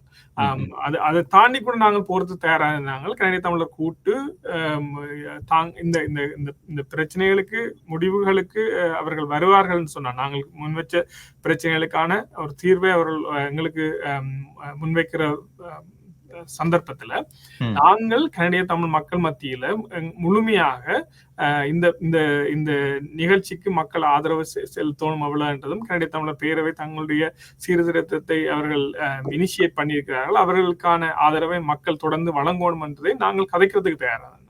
எங்களை பொறுத்த வரைக்கும் இந்த அமைப்பு முதல்ல இருந்து நாங்கள் தொடக்கத்தில் இருந்து இதுல நல்லா தெளிவா இருக்கிறோம். இந்த கனடிய தமிழ் பேரவை அழியணும்னு சொல்லியோ அல்லது அதை மட்டுப்படுத்தணும்னு சொல்லியோ அல்லது அதுல வகிபாகம், அதாவது கனடாவில் அதுல உள்ள வகிபாகம் வந்து எந்த விதத்திலையும் குறைக்கப்படணும்னு சொல்லி நாங்கள் விரும்பல. அது நாங்கள் தொடர்ச்சியா நாங்கள் சொல்லிக்கொண்டு வரோம். இப்ப இதுல ஆனால் அதே அந்த நாங்கள் சொல்லிக்கொண்டு வர அதே நேரம் எங்களுக்கு எதிராக அதையே தான் அவர்கள் ஒரு குற்றச்சாட்டை வச்சு கொண்டிருக்கோம். நாங்கள் இந்த அமைப்பை அழிக்கிறதுக்கு முயற்சி செய்ய வேண்டும். அழிக்கிறதுக்கு முயற்சி செய்கிறார்கள் நாங்கள் இல்லை. அழிக்கிறதுக்கு முயற்சி செய்கிறார்கள் மக்களுடைய குரலை கேட்காமல், மக்களுடைய கரிசனையை உள்வாங்காமல், தொடர்ந்தும் தாங்கள் செய்வது சரி, அதை நீங்கள் ஏற்றுக்கொண்டு பயணிக்க வேணும்னு சொல்லி தொடர்ந்தும் ஒரு எதேச்சாதிகார போக்குல நடக்கிற உறுப்பினர்களை கொண்ட அமைப்பாக அந்த அமைப்பு வந்ததுதான் இந்த அமைப்பு தமிழ் மக்கள் மத்தியில செல்வாக்கு குறைந்ததுக்கான காரணம். தொடர்ந்து என்னுடைய கருத்துக்களையும் உள்வாங்கிக் கொண்டு பேசிக்கொள்ள போறோம். இதில் மீளவும் ஒருமுறை உறுதிப்படுத்த விரும்புகிறேன். கனேடிய தமிழர் பேரவையிடமும் இந்த நிகழ்ச்சியிலே பங்கு பெற்ற வேண்டும் என்ற கோரிக்கையை நாங்கள் முன்வைத்திருந்தோம். அவர்கள் அதற்கு சாதகமான பதிலை தரவில்லை. அவர்கள் கடந்த ஆண்டு 2 நிகழ்ச்சிகளிலே பங்கு பெற்றுமாறு கோரிக்கை விடுத்த போதிலும் கூட அதில் அவர்கள் கலந்து கொள்ளவில்லை என்பதை தெரிவித்துக் கொள்கிறோம். அதே போன்று இன்முறை இந்த நிகழ்ச்சியிலே குறிப்பாக அந்த அமைப்பினுடைய தலைவர் குமார் ரட்னம் மற்றும் அந்த அமைப்பினுடைய நிறைவேற்று பணிப்பாளராக இருக்கக்கூடிய டேண்டன் துரைராஜா இருவரும் இந்த நிகழ்ச்சியிலே கலந்து கொண்டு தங்கள் சார்பு கருத்துக்களை முன்வைக்க வேண்டும் என்ற கோரிக்கையை முன்வைத்தோம். ஆனால் அவர்கள் அதுக்கான எந்த விதமான பதிலையும் வழங்கவில்லை என்பதை தெரிவித்துக் கொள்கிறோம்.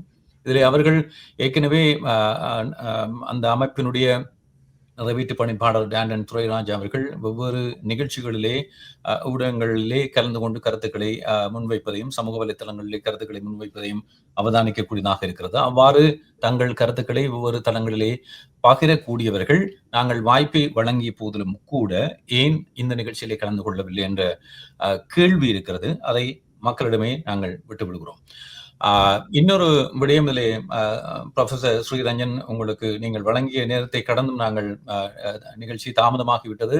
அவை உங்களுக்கு விடை தருவதற்கு முன்பாக ஒரு விடயத்தை தெளிவுபடுத்திக் கொள்ளலாம்.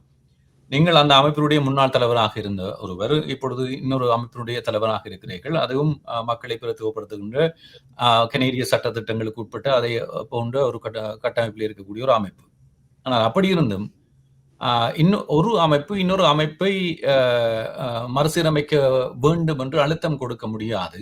அவ்வாறு செய்வது ஒரு இன்டிமிடேஷன், ஒரு அச்சுறுத்தலுக்கு ஒப்பானது என்ற கருத்தை அந்த அமைப்பினுடைய நிறைவேற்று பணிப்பாளர் டேண்டன் துரைராஜா ஒரு ஊடகத்திலே தெரிவித்ததை நான் அவதானித்தேன்.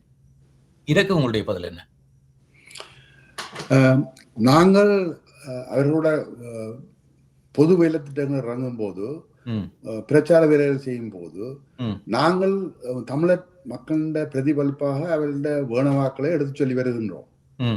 அப்படி நாங்கள் சொல்லி வரும்போது தமிழர் மக்களை தாங்களும் பிரதிநிதித்துவப்படுத்துவோம்னு சொல்லிக் கொண்டு வருகின்ற கனேடிய தமிழர் சிடிசி அவர்கள் நாங்கள் சொல்ற கருத்துகளுக்கு மறுதளிப்பு, அதாவது இனப்படுகொலை நடக்கவில்லை, நாங்கள் இமாலய பிரயாணத்தில் போவோம் என்ற அப்படியான எங்களுக்கு பிரச்சனையே இல்லை என்ற மாதிரியான ஒரு கருத்தை முன்வைத்து வந்தால் அதை உள்வாங்கும் வெளிநாட்டவர்களின் நிலைமை எப்படி இருக்குன்னு யோசித்து பாருங்கள். நாங்கள் செய்யற வேலையில் எல்லாத்தையும் நீத்து செய்யற வேலையில தான் செய்து வருகிறார்கள். நாங்கள் அவரை கேட்ட குறைந்தபட்ச கோரிக்கையாவது தமிழ் மக்கள்கிட்ட கருத்துக்களை உண்மையாக பிரதிபடுத்த தான் கேட்டோம். அது கேட்கல பிள்ளைகள் தான் நான் நினைக்கின்றேன். அப்படி சொன்னவர்கள் உங்களை மதித்து நீங்கள் நிபந்தனைகளை விதிக்க கூடாது, மறுசீரமைப்பை கூறக்கூடாது, அதுக்கு உங்களுக்கு தகுதி இல்லை என்று சொன்னவர்கள் அதே அமைப்பான உங்களிடம் நேரடியாக பேச்சுவார்த்தைக்கு வந்தார்கள். இது ஒரு வகையிலே பேச்சுவார்த்தை மூலமாக தீர்வு எட்ட வேண்டும், உங்களுடைய சம்மதத்தோடு அந்த தீர்வு எட்ட வேண்டும் என்ற ஒரு நிலைக்குத்தானே வந்தார்கள். அவை அவர்கள் உங்களுடைய பேச்சை செவிமடுக்கக்கூடிய வகையில் தானே அந்த பேச்சுவார்த்தையில் நேரடியாக பங்கு பெற்றினார்கள். ஆமாம். ஆனா எனக்கு நான் இப்பொழுது பின்னோக்கி பார்க்கும்போது அதெல்லாம் ஒரு காலத்தை கடத்தும் வேலையாகத்தான் நான் எதிர்பார்க்கிறேன். அது உண்மை தன்மையாக வரவில்லை, உண்மையாக நடக்கவில்லை என்று நான் சொல்ல வேண்டும். காலத்தை கடத்தி இந்த தமிழ் திருவிழாவை எப்படியாவது நடத்தி முடிக்க வேண்டும் என்ற நோக்கில் தான் வந்தார்களே ஒழிய உண்மையாகவே அவர்கள் திருந்துற நோக்கத்தில் வரவில்லை என்று தான் நான் நினைக்கின்றேன். அவை நன்றி ஸ்ரீரஞ்சன் அவர்கள் இந்த நிகழ்ச்சியில் கலந்து கொண்டு உங்களுடைய கருத்துக்களை முன்வைத்தமைக்கு நீங்கள் கூடுதல் நேரம் காத்திருந்தீர்கள். மேலும் நன்றி தெரிவித்து விடை தருகிறோம். இனியோடு நாங்கள் பேசிக் கொள்கிறோம். நன்றி, வணக்கம். நன்றி, வணக்கம். நன்றி. நன்றி. வணக்கம். இந்த வேளையிலே அமல்ராஜ், நான் நினைக்கிறேன் உங்களுக்கும் நேரம் கடந்து விட்டது. கேள்வியை நான் தருவதற்கு முன்பாக நிறைவாக இந்த நிகழ்ச்சியிலே நீங்கள் கனேடிய தமிழர் கூட்டின் சார்பாக மற்றும் கூட்டில் சார்பாக பேச்சுவார்த்தைகளில் கலந்து கொண்டவர் அடிப்படையில் என்ன சொல்ல விரும்புகிறீர்கள்?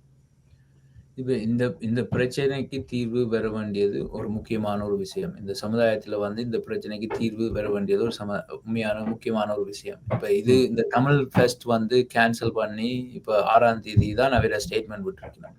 நீங்க பாத்தீங்கன்னா சிட்டி ஆஃப் டொரண்டோவே 6ஆம் தேதி இன்னும் பெர்மிட்டே கொடுக்கலன்னு தான் சொல்றேன். இவே இந்த இப்படியான ஒரு நேட்டிவ செட் பண்றது, தமிழ் ஃபெஸ்ட் இப்படியான ஆக்களால தான் இது கேன்சல் ஆயின என்று சொல்ற அந்த பொய்களை நிப்பாட்டும். தமிழ் ஃபெஸ்ட் கேன்சல் ஆயினதுக்கு கணக்க விஷயங்கள் இருக்கிறது. அதை சொன்ன மாதிரி இப்ப போலீஸ் சேஃப்டி இஷ்யூன்றது அதுக்கு போலீஸ் சொல்லியிருக்கணும். இவைக்கு அந்த சேஃப்டி இஷ்யூக்கு போனதுக்கு காரணம் இவை மக்களை சந்திக்கல, மக்களோட கதைக்கல, மக்களுக்கு இருந்த கோவத்தை அவையோட சந்திச்சு கதைச்சு தங்களோட சைட்ல இருக்கிற உண்மையை சொல்லல. நீங்க பாத்தீங்கன்னா இப்ப 19 மாசமா ஒரு டவுன் ஹால் மீட்டிங் மக்களை சந்திக்கிறதுக்கே இல்லை. நான் நினைக்கிறேன் இந்த 19 மாசத்துல 2 திறம் தான் ஒரு பப்ளிக்ல மீடியாவை சந்திச்சிருக்கிறோம். இது இப்ப நாங்கள் voice of Canada, voice of Tamil Canadians என்று சொல்லிக்கொண்டு நீங்கள் தமிழ் மக்களையே சந்திக்காம இருந்து கொண்டு அப்புறம் நீங்கள் அவைய ரிப்ரசென்ட் பண்றது அது ஒரு பொய்யான ஒரு விஷயம். இப்ப நீங்க என்ன கேட்டீங்கன்னா பர்சனலா 19 மாசத்துக்கு முதல் இப்படியான ஒரு போட்டோவை பார்த்து விட்டு இந்த எம்எல்ஏன் டிக்ளரேஷன் என்ற ஒரு விஷயத்தை வாசித்து விட்டு தான் என்ன மாதிரியான ஆக்கள் இந்த விஷயத்துக்குள் உள்ளுக்கு வந்தோம். இப்படியான விஷயங்களை பார்த்து கொண்டு இருக்க கூடாதுன்றதுக்காகத்தான் நாங்க வந்தோம். நாங்கள் இவை ஒரு மிஸ்ரிப்ரசன்டேஷனா தான் நான் அதை பார்க்கிறேன். வாய்ஸ் ஆஃப் தமிழ் கனேடியன்ஸ் அதுல ஒரு தமிழ் கனேடியன்ஸ் நானும் இருக்கிறேன். இந்த மிஸ்ரிப்ரசன்டேஷனை இவை நிப்பாட்டணும். அந்த மக்களை சந்திக்க நீங்கள் மக்களுக்காக குரல் கொடுக்கும் ஒரு அமைப்புண்டா மக்களை முதல் சந்தியுங்கள். மக்களை சந்திக்காட்டியும் பரவாயில்ல, உங்கள் அமைப்புல இருக்கும் மெம்பர்ஸை முதல் சந்திங்கள். இல்லாட்டி இந்த மெம்பர்ஸ் எத்தனை பேர் என்றாவது மக்களை சொல்லுங்க. இப்ப நீங்க பாத்தீங்கன்னா இந்த பிகினிங்லயே ஒரு கதை வந்தது. அதுல ஒரு போர்டு மெம்பர் ஒரு ரேடியோ ஸ்டேஷனுக்கு தான், சிஎம்ஆர் ரேடியோ ஸ்டேஷனுக்கு போய் அவர் சொன்ன விஷயம் இது ஒரு கனடாலேயே நடக்காத ஒரு விஷயம், இப்படியான ஒரு கான்சல்டேஷனே நடந்திருக்காது என்று சொல்லி இந்த கான்சல்டேஷன் நாங்கள் செய்வோம், மக்கள் என்ன சொல்லினோம்ன்றதை எடுத்து நாங்கள் அதுக்கான ஒரு தீர்வை, அதுக்கான ஒரு ஒர்க்கை கான்சல்டேஷனை வச்சு நாங்கள் செய்வோம் என்று சொன்னவை. அதை தெரிவித்தவர் அவர் ஒரு போர்டு மெம்பர். அப்பதான் அவை புதுசா போர்டு மெம்பரா அப்ப இந்த ஒரு விஷயத்தை இவை செய்ய போயினோம்ன்ற ஒரு நம்பிக்கையோடையும் நாங்களும் இருந்தோம் மக்கள் மேல. இது இந்த கான்சல்டேஷன் ரிசல்ட் பிப்ரவரி இல்லாட்டி முதல் பிப்ரவரிக்கு வரும்னு சொன்னார்கள், மார்ச்சுக்கு வரும்னு சொன்னார்கள். அது வரவில்லை. நாங்கள் கேட்ட பிறகுதான் அதை விட இப்ப மாரியோவை சந்தித்த ஒரு அட்வைசர் இளங்கோ சந்தித்த போது மாரியோ நாங்கள் கேட்ட அந்த கேள்வியை அவரும் கேட்டிருந்தார் அவரோடு. அப்பைக்கு அவர் சொன்னது அந்த கான்சல்டேஷன் நடந்ததுதான் முடிஞ்சது, நாங்கள் எங்களோட மெம்பர்ஸோட அதை கதைச்சு மெம்பர்ஸுக்கு சொல்லியிருக்கிறோம். ஆனா இதே அந்த ரேடியோல சொன்னது பிரகால் அது மக்களுக்கு போய் சேரும், மக்களுக்கு சொல்ல வேண்டியது. இப்ப மக்கள்கிட்ட இருந்து நீங்க எடுக்கிற சர்வேயை மக்களுக்கு தானே சொல்லுவாங்க. நீங்க மெம்பர்ஸுக்கு எடுக்கிற சர்வேன்னா நீங்க சிடிசி மெம்பர்ஸுக்கே சர்வே செஞ்சிருக்கலாம். இதுல இருக்கிற இன்னும் ஒரு பிரச்சனை என்னன்னா, அப்ப நாங்கள் கேட்டாங்க நாங்கள் ஜூன்ல சந்திக்கிற அந்த மீட்டிங்ல குமார நாங்கள் கேட்ட கேள்வி, நான் கேட்ட கேள்வி, சரி நீங்க இந்த கான்சல்டேஷன் என்று சொன்னீங்க, இந்த கான்சல்டேஷன் அதுக்கு முதல் நான் கேட்டது எத்தனை மெம்பர்ஸ் என்று கேட்டாங்க. அப்ப அவர் சொன்னார் ஒரு அரௌண்ட் 200. இதே தான் இளங்கோவும் போன மீட்டிங்லயும் சொன்னார். சரி 200 வைப்போம். அப்ப நாங்க கேட்டோம், சரி இந்த கான்சல்டேஷன் ரிசல்ட்ஸ்ல எத்தனை ரிசல்ட்ஸ் வந்தது?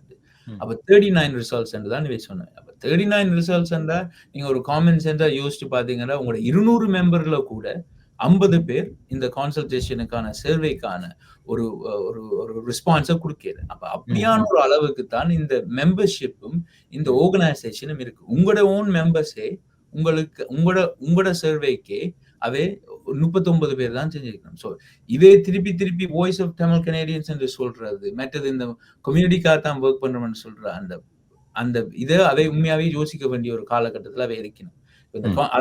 குமார் சொன்னது இப்ப பிரகால் சொல்றாரு, இப்படி ஒரு கான்சல்டேஷன் நடக்காத ஒரு விஷயம் நாங்க செய்யறோம்னு சொல்லிட்டு அப்புறம் குமார் இப்ப என்ன பிரச்சனை, அந்த 39 பேர் வந்ததும் அது ஒரு 39 பேர் கொடுத்திருக்கணும். ஆனா அதற்கு அவர் நாங்க அப்ப ஏன் 39 பேருண்டா, இவங்களுக்கு தெரியும் தானே கனடால எல்லாரும் சர்வே செய்ய மாட்டோம், இது உங்களுக்கு நம்பிக்கை இல்லாத ஒரு விஷயத்தை ஏன் செஞ்சீங்க?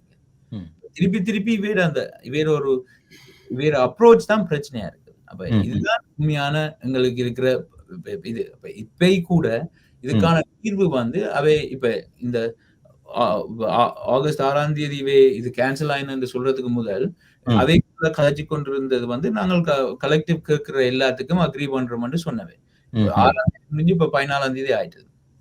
உண்மையாவே நீங்க தமிழ் ஃபெஸ்டுக்காக எங்களோட கதைச்சிருந்தா நீங்கள் எங்களோட இனி கதைக்க மாட்டீங்கன்னு எங்களுக்கு விளங்குது. ஆனா உங்களுக்கு உண்மையாவே ஒரு திருத்தம் வேணும், உண்மையான ஒரு தீர்வு வேணும் என்று நீங்க நினைச்சிருந்தா இப்ப கூட எங்களுக்கு நீங்கள் போன் அடிச்சு கதைச்சிருக்கலாம், எங்களோட கம்யூனிகேஷன்ல வந்திருக்கலாம். அது இன்னும் நடக்கல. சோ இதுதான் உண்மையான இப்ப இருக்கிற சிச்சுவேஷன்.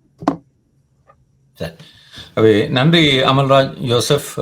நிகழ்ச்சியில் கலந்து கொண்டு உங்களுடைய கருத்துக்களை முன்வைத்தமைக்கு எனக்கு புரிகிறது. நேரம் போதாது. எல்லா கருத்துக்களையும் உரையாடப்பட்ட விடயங்கள் 18-19 மாதங்களாக நடந்த விடயங்களை ஒரே நிகழ்ச்சியிலே உள்ளடக்கி விட முடியாது என்று நாங்கள் ஒவ்வொரு சந்தர்ப்பங்களில் பேசிக்கொள்வோம். உங்களுடைய நேரத்துக்கும் கருத்துக்களுக்கும் நன்றி.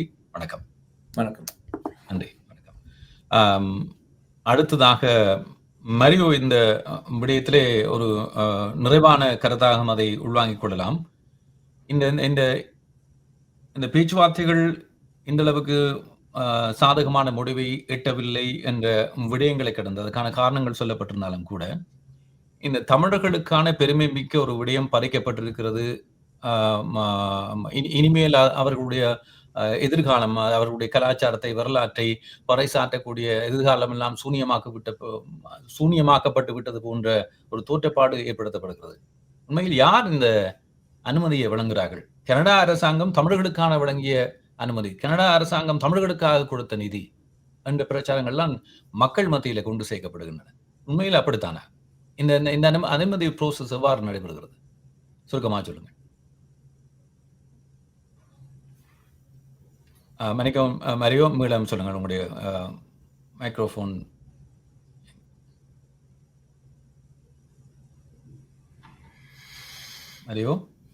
மரியோக்கு பேசலாமா? சரி, பேசலாம்.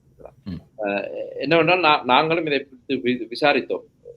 எப்படி இந்த அமைப்புக்கு இந்த பெர்மிட்டுகள் வழங்கப்படுது, எப்படி இந்த முடிவுகள் எடுக்கப்படுகின்றன நகர சபை மத்தியில், நகரத்தில் இதுக்கான டிபார்ட்மெண்ட் மத்தியில் எப்படி இந்த முடிவுகள் எடுக்கப்படுகின்றன என்று இவர்கள் ஒவ்வொரு வருடமும் மீண்டும் மீண்டும் அதை அப்ளை பண்ணணும். ஆனால் இவர்கள் பல வருடங்களாக அதை செய்து கொண்டு வந்த ஒரு அமைப்பு என்றபடியால் இவர்களுக்கு அந்த பெர்மிட் எடுப்பதற்கு என்னென்ன தேவை என்று அவர்களுக்கு தெரியும். என்னென்ன நிபந்தனைகளின் அடிப்படையில் அதை எடுக்க வேண்டும்.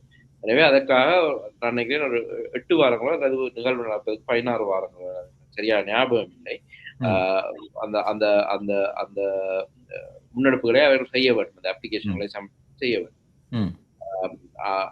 ஆனால் இந்த நிகழ்வுக்கு நிச்சயமாக நீங்கள் அவர்களுடைய பழைய திருவிழா நிகழ்வுகளை பார்த்திருந்தால் தெரிந்திருக்கும். அவர்களுடைய பேனர்கள் அதுகளில் போட்டிருப்பார்கள். ஒன்டாரியோ அரசாங்கம் அவர்களுக்கு உதவி செய்கின்றது. ஏனென்றால் இந்த நாட்டில் டூரிசத்தை, ஒன்டாரியோ மாகாணத்தில் டூரிசத்தை வளர்ப்பதற்கு ஒரு நிகழ்வாக இதை பார்க்கப்படுகின்ற திருவிழா. மற்றும் சிட்டி ஆஃப் டொரண்டோ சில ஃபண்டிங் இனிஷியேட்டிவ்ஸ் இருக்கும்.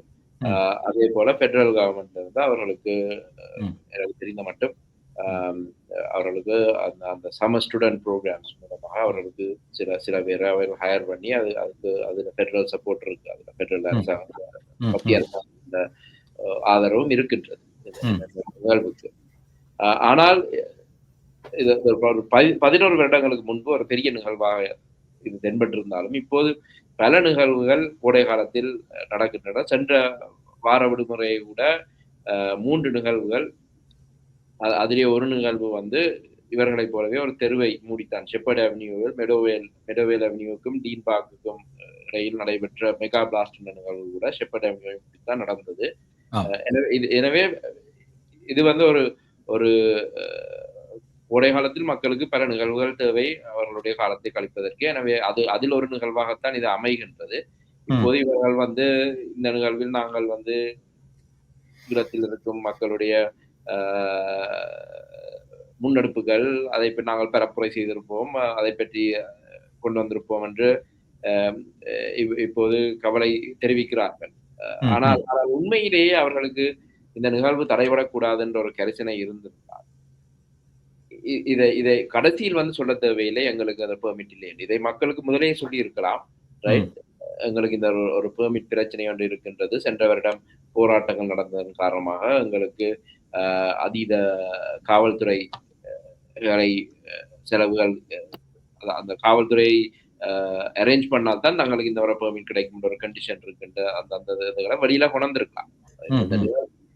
இது வந்து யாரையாவது குற்றஞ்சாட்ட வேண்டும் என்பதற்காக எங்கோடு வந்து கதைத்து விட்டு பிறகு இவர்கள் முன்வைத்த கோரிக்கைகள் மிகவும் என்னது ரீசனபிள் இல்லை என்று சொல்றது. மற்றது தாங்களாத்தான் வந்து பேசினார்கள். ஒருவரும் அவர்களுக்கு கத்தி முனையில் பேச்சுவார்த்தை நடத்த வர சொல்லி கூப்பிடவில்லை. அவர்கள் தாங்களாகத்தான் எங்களுடன் வந்து பேசினார்கள். அதே போலத்தான் NCCT அமைப்புடன் போய் பேசினார்கள். அந்த ஊடக சந்திப்பில் கூட அவர்கள் சொன்னார்கள், தாங்கள் NCCT-யோட கதைப்பதற்கு நாங்கள் முயற்சி செய்து கொண்டிருக்கின்றோம், அவர்களுக்கு அந்த சந்தர்ப்பம் சரிப்பட்டு வரவில்லை என்று. வந்து இவர்கள் வந்து நாங்கள் கேட்டதுக்கு நாங்கள் ஓம் என்று சொல்லி சம்மதிச்சு போனோம். அவர்கள்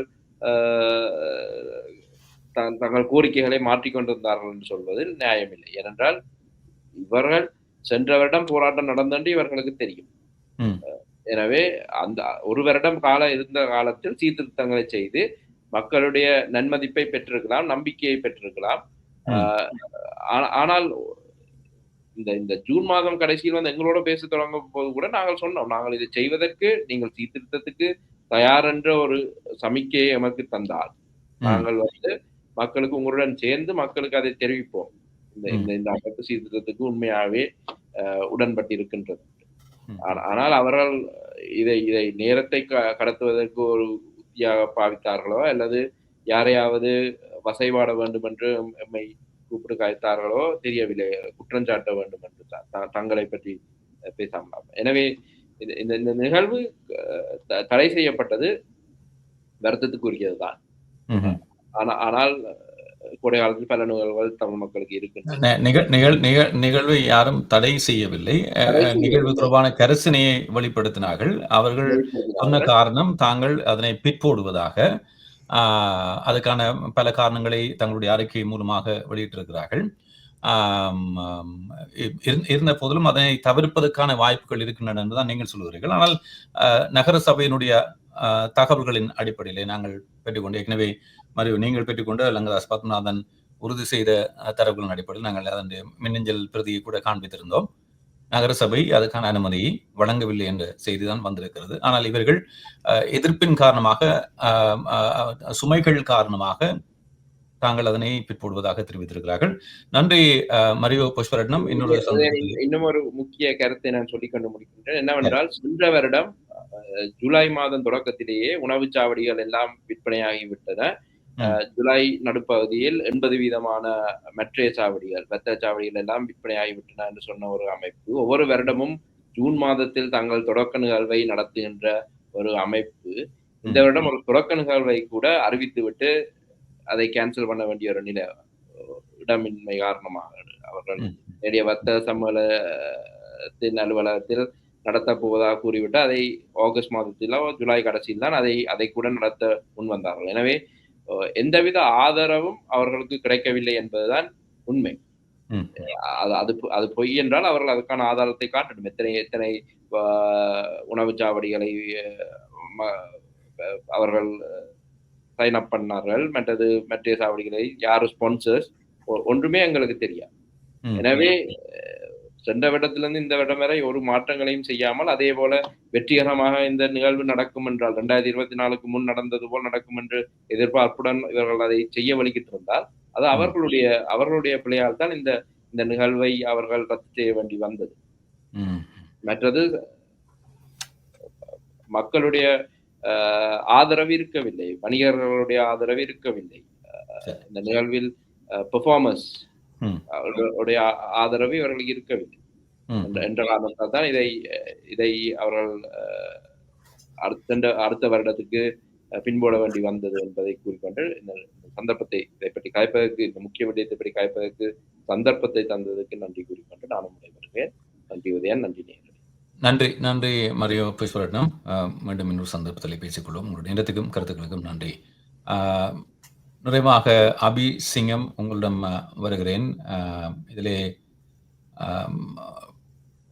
மிக முக்கியமான விடயம் அடுத்தது என்ன? இதற்கு எவ்வாறு சுமூகமான தீர்வை எட்ட முடியும்? அதற்கு செய்யப்பட வேண்டிய விடயம் என்ன என்ற ஒரு கேள்வி இருக்கிறது. அதற்கு முன்பாக நான் அறிமுகத்திலே ஒரு விடயத்தை குறிப்பிட தவறிவிட்டேன். என்றால் கூட்டுக்கு என்ன அதிகாரம் இருக்கிறது கேள்வி கேட்பதற்கு என்ற ஒரு கேள்வி இருக்கிறது. அதே போன்று NCCTக்கும் அதே போன்று கேட்டார்கள். அதை இன்னொரு அமைப்பு அவர்களுக்கு என்ன அதிகாரம் இருக்கிறது என்ற கேள்வி கேட்டார்கள். NCCT சார்பிலே கலந்து கொண்டவர் முன்னாள் தலைவராக இருந்தவர், அந்த அமைப்பிலே பணியாற்றிய ஒருவர். நீங்கள் கனேடிய தமிழர் பேரவையினுடைய ஸ்தாபகர், அந்த அமைப்பினுடைய உருவாக்கத்தின் ஒரு பிதாமகராக பார்க்கப்படுகின்ற ஒருவர். அதை கடந்து இப்பொழுது கனேடிய தமிழர் கூட்டின் பிரதானிகள் ஒருவராக இருக்கிறீர்கள். இந்த கனேடிய தமிழர் பேரவை வழி தவறி செல்லக்கூடாது, அது தமிழர்களுடைய குரலாக இருக்க வேண்டும் என்பதிலே உறுதியாக இருக்கிறீர்கள். பலரும் நினைப்பதுண்டு, அதனை மீண்டும் இதிலே அழுத்தமாக சொல்கிறேன். யாரும் இங்கே கனேடிய தமிழர் பேரவை அளிக்கப்பட வேண்டும் என்று சொல்லவில்லை.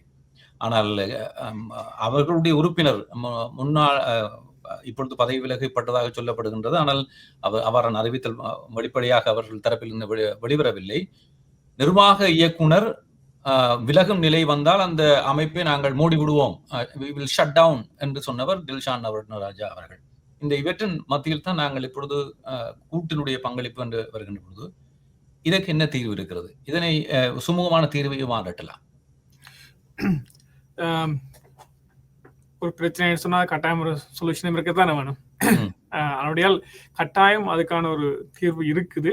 அந்த தீர்வு இது வந்து ஒரு மூவிங் கோல் போஸ்ட் இல்லை. நாங்கள் கேட்ட விஷயங்கள் வந்து 1.5 வருஷத்துக்கு முதல் முன் வச்ச அதே கோரிக்கைகள்லாம் இப்பவும் இருக்கு. அப்ப அந்த முதலாவது நாங்கள் ஒரு தீர்வுக்கு எங்களை தயார்படுத்தலைன்னு சொன்னோம். அதாவது கனடிய தமிழ் பேரவை பற்றி கதைக்கும் போது நாங்கள் அதுக்கான ஒரு தயார் நிலையில இல்லை, அல்லது நாங்கள் அதை ஏற்றுக்கொள்ள மறுக்கும் போது நாங்கள் யாரோ ஒருவரிடமோ அல்லது யாரோ ஒரு அமைப்போ அல்லது குழுவோ சார்ந்து அவர்கள் மேல பழியை போட்டுட்டு நாங்கள் எங்களுக்கு ஆன பொறுப்பு கூறல நாங்கள் தவிர்த்து கொண்டு வந்துருக்கோம். அந்த கனடிய தமிழர் பேரவை வந்து கட்டாயம் அது ஒரு சீர்நோக்கி பார்க்கணும். இந்த காலகட்டத்துல நாங்கள் தொடர்ந்தும் இந்த பிரச்சனையை வளர்த்து கொண்டு போறதால அமைப்பும் தொடர்ந்து வீக்காய் கொண்டிருக்குது. எங்களோட மக்கள் மத்தியிலையும் இது பற்றிய ஒரு கரிசனை கூடிக்கொண்டிருக்குது. அது வந்து மக்களை சமூகம் சார்ந்த செயல்பாடுகள்ல இருந்து தள்ளி நிற்க வைக்கும். அந்த வகையில ஒரு சமூக அமைப்பாக ஒரு உடனடியாக அதுக்கான தீர்வை காணணும்ன்ற ஒரு நோக்கத்தோட அவர்கள் அணுகும். அப்படி அணுகும் போது அவர்கள் வேற எதுவுமே செய்ய வேண்டிய தேவையில்லை. இப்ப நாங்கள் கேட்கறது என்னன்னு சொன்னால், இந்த பல்வேறு விஷயங்கள் நடந்திருக்கு. அந்த பல்வேறு விஷயங்கள் நடந்த காலகட்டங்கள்ல நாங்கள் அதை பற்றி வெளியில கொண்டு வந்த போது நீங்கள் அமைப்பாக ஏற்றுக்கொண்டிருக்கீர்கள். நாங்கள் சில பிள்ளைகளை விட்டுட்டோம். அது எஸ்டியா இருக்கலாம், ஜெனசாய்டு என்ற ஒரு முன்மொழிவை வைக்காம தாங்கள் வேறொரு சொல்ல யூஸ் பண்ணி war crimes அல்லது crimes against humanity சொல்லி அவை செயல்பட்ட விதங்கள் இதழ் பற்றிய ஒரு தெளிவில்லாதால கனடிய தமிழ் மக்கள் மத்தியில இந்த அமைப்பு வந்து ஜெனசாய்டு என்ற பதாதையே பாவிக்க முடியாத ஒரு சிச்சுவேஷன்ல இருக்குதா என்ற கேள்விகள். மற்றது அவர்கள் செய்த செயல்பாடுகள் வந்து எப்படி இலங்கை அரசாங்கத்துக்கு உதவியாக அமைஞ்சிருக்குன்னு சொல்லி அது அவை விரும்பியோ விரும்பாமலும் உதவியா அமைஞ்சிருக்கு. நாங்கள் பல இடங்கள்ல தெளிவா கொண்டிருக்கிறோம். அது வெளியில கொண்ட இடத்துல நீங்கள் அதை உணர்ந்து மன்னிப்பு கேட்டிருக்கீங்க, அல்லது அதனால வரக்கூடிய எதிர்ப்பு அலைகள்ல குறைக்கிறதுக்காண்டி நீங்க மன்னிப்பு கேட்டிருக்கீங்க. பிழைன்றதை நீங்கள் பொது வழியில ஏற்றுக்கொண்டிருக்கீங்க. அப்ப அந்த மாதிரியான பிழைகள் நடக்கும்போது ஒன்று அந்த பிழைகளை செய்வதற்கு காரணம் அல்லது அதுக்கான பின்புலத்துல இருந்தாக்கள் அல்லது அது சம்பந்தப்பட்டிருந்தாக்கள் யார் என்று சொல்லி உங்களுக்கு தெரியும். அப்படியான ஆக்கள் வந்து அது பற்றிய ஒரு பொறுப்புணர்வை வச்சுக்கொண்டு நீங்கள் அதுக்கான ஒரு அடுத்த கட்டமா நான் எப்படி அதுக்கான ஒரு பொறுப்பை நான் மக்கள் மத்தியில காட்டலாம், என்ன பொறுப்பு குரல் எனக்கு இருக்குதுன்னு சொல்லி நான் விளங்குவோம். என்ன பொறுத்த வரைக்கும் அது வந்து குறிப்பாக அந்த சமயத்துல இருந்த போர்ட் மெம்பர்ஸ் இந்த அமைப்பில இருந்து அல்லது போர்ட்ல இருந்து விலகுறதும் அது சம்பந்தமா வேலை செய்த அல்லது அதை நோக்கி கொண்டு போன செயல்பாடுகள்ல ஈடுபட்ட நிறைவேற்ற அதிகாரியா இருக்கக்கூடிய டான்டன் வந்து தன்னைத்தானே இந்த அமைப்பில இருந்து அல்லது அந்த பொறுப்பில இருந்து தன்னை விலக்கிக் கொள்றதுன்றதும் இந்த அமைப்பு வந்து ஒரு முன்னோக்கி போறதுக்கான ஒரு சூழலை உருவாக்கும். ஆனால் இது உடனடியாக நடக்கணும்ன்றது எங்களுக்கு நாங்கள் சொல்ல இல்லை. ஒரு தனிநபர் இந்த அமைப்புக்காக இந்த மக்களுக்காண்டி தன்னுடைய நேரத்தையும் காலத்தையும் அவர் வேலை சேர்ந்தா கூட தன்னுடைய நேரத்தையும் காலத்தையும் செலவு செய்திருக்காரு. அவருக்கு நாங்கள் உடனடியாக சொல்லல, உடனடியாக விட்டுட்டு நீங்கள் போகணும்னு சொல்லியோ அல்லது அந்த அமைப்பை நட்டாத்துல விட்டுட்டு போகணும்னு சொல்லி நாங்கள் சொல்லல. நாங்க சொல்றது என்னன்னு சொன்னாலும் ஒரு கால எல்லையை உருவாக்கி கொண்டு உங்களுக்கான இந்த அமைப்புக்கான ஒரு டிரான்சிஷனை முன்வைங்க. என்ன மாதிரியாக இந்த அமைப்பு ஒரு ஒரு மறுசீரமைக்கப்பட்ட அமைப்பாக வெளிவரப்போறதுக்கான ஒரு டிரான்சிஷன் பிளானை தாங்கன்னு நாங்க கேட்கிறோம். அது செய்ய முடியாம இருக்கிறது காரணம் அவர்களுக்கு அந்த அவர்கள் அந்த பிள்ளைகளை உண்மையாக உணராத காரணமா இருக்கணும், அல்லது பிள்ளையை உணர்ந்திருந்தாலும் தாங்கள் அதுக்கான பொறுப்பை ஏற்க மறுக்கிற தன்மையா இருக்கும். ரெண்டுல ஒன்று தான் இருக்கணும். அப்ப அதுல ரெண்டும் பிள்ளையான விஷயம், அது நாங்கள் ஏற்றுக்கொண்டு பயணிக்க முடியாது. அப்ப இந்த காலகட்ட இந்த மாதிரியான சூழல்ல இந்த அமைப்பை வீக்காக்குறது நாங்கள் இல்லை. அதாவது இது பற்றி இந்த பிள்ளைகளை சுட்டி காட்டுற ஆக்கள் வீக்காக்குறதுக்காக சொல்றது இல்லை. பிள்ளைகளை சுட்டி காட்டுற ஆக்கள் இந்த பிள்ளைகளை நிவர்த்தி செய்து இந்த அமைப்பு இன்னும் ஒரு பலம் பொருந்திய தமிழ் மக்களுடைய ஒரு குரலாக அமையணும் என்றுதான் என்னை பொறுத்த வரைக்கும். இது ஒரு இது வாய்ஸ் ஆஃப் தமிழ் கெனடியன்ஸ் என்று வர்றதுக்கு போது the voice of Tamil Canadians என்று இருந்த காலகட்டத்தில் நான் இந்த அமைப்புல இருந்து வருவாள். அந்த வகையில இந்த கெனடிய தமிழர் பேரவை தொடர்ச்சியாக மக்களுடைய குரலாக இருக்கணும்ன்றதுல மிகவும் உறுதியா இருக்கு. அதுல எந்த விதமான இது இல்லை. அது அதே மாதிரி இல்ல இன்வால்வ் ஆயிருக்கிற யாருக்கும் இந்த அமைப்பையோ அல்லது அமைப்பால் நடத்தப்படுற நிகழ்ச்சிகளையோ குறிப்பா தமிழ் ஃபெஸ்ட் மாதிரியான நிகழ்ச்சியோ கையகப்படுத்தி நாங்கள் அதை நடத்தணும் செய்யணும்னு சொல்லி எந்த விதமான விருப்பம் கொண்டு இதுல வேலை செய்யல. இது உண்மையில இந்த மாற்றங்கள் வரணும், இந்த மாற்றங்களுக்கான காரணிகளாக நாங்கள் அமையணும்னு சொல்லி நாங்கள் விரும்புறோம். அதை இனி செய்ய அது அந்த அமைப்புக்குள்ள செய்ய முடியாத ஒரு சூழல் நாங்கள் பார்க்கிறோம். நீங்கள் புது உறுப்பினர்களை உள்வாங்குறீங்களா இல்ல, மக்களுடைய மத்தியிலேருந்து வர்ற குரல்களை நீங்கள் ஏற்றுக்கொள்றீங்களா இல்ல, அந்த குரல் உங்களோட அமைப்பை வீக்காக்குறதுக்கான குரல் எல்லாம் நீங்கள் அதை சித்தரிக்கிறீங்க இப்படின்னு சொல்லி வரும்போது நீங்கள் வெளியிலிருந்து ஒரு குரல் அல்லது வெளியிலிருந்து வர்ற கரிசனைகளை உள்வாங்கி செயல்படுற மாதிரி இல்லை. ஆக இந்த இருக்கிற காலகட்டத்துல வெளியிலிருந்து இந்த மாற்றத்தை உருவாக்குறதுக்கான சந்தர்ப்பத்தை அல்ல சூழ்நிலையை உருவாக்குறதுக்கான பொறுப்பு உங்கள்ட்ட தான் இருக்கு. இப்ப வெளியில இருந்து செய்ய முடியாது, நீங்க உள்ளுக்கு இருக்கிறவர்களும் செய்யலைன்னு சொன்னால் இந்த அமைப்பு எங்க போக போகுது என்றது மிகவும் என்ன சொல்றது கரிசனையோட நான் அவைக்கு முன்னுக்கு வைக்கிறேன். அதை அவை உள்வாங்கி அதை அவை விளங்கி கொண்டுச்சுன்னு சொன்னால் இனியும் காலம் தாழ இல்லை. நாங்கள் இன்னும் இது நாங்கள் இப்ப இருக்கிற காலகட்டத்துல இன்னொரு ஒரு வருஷத்துல நடக்கக்கூடிய நிகழ்ச்சியை நாங்கள் இந்த பிரச்சனை ஒன்றுக்காக நாங்கள் நாங்கள் என்ன சொல்றது இல்லாம செய்யணும்னு அவசியம் இல்லை. இந்த நிகழ்ச்சி சிறப்பா நடக்கணும், மக்கள் தொடர்ச்சியாக இந்த நிகழ்ச்சியில பங்கு பெற்றதுக்கான சூழல் அமையணும், இந்த அமைப்பு ஒரு வீரியம் பெற்ற அமைப்பாக ஒரு மறுசீரமைக்கப்பட்ட அமைப்பாக வரணும். அந்த கரிசனையோட நாங்கள் அணுகிறோம். அதே மாதிரியான கரிசனையோட அவர்களும் அணுகுவார்கள் சொன்னால் இதுக்கான தீர்வு ஏற்கனவே முன்வச்ச பிரச்சனைகளுக்கான முடிவு தான். அந்த பிரச்சனை அது எந்த விதத்திலையும் மாற இல்லை. நாங்கள் தொடர்ச்சியாக அதைத்தான் சொல்லுவார். அவர்கள் தொடர்ந்து எங்களுக்கு மேல வைக்கிற என்ன சொல்ற குற்றச்சாட்டு, நாங்கள் ஒவ்வொரு விஷயத்தையும் புது விஷயங்களை ஆட் பண்ணணும். புது விஷயங்களை ஆட் பண்றது என்றது இல்லை.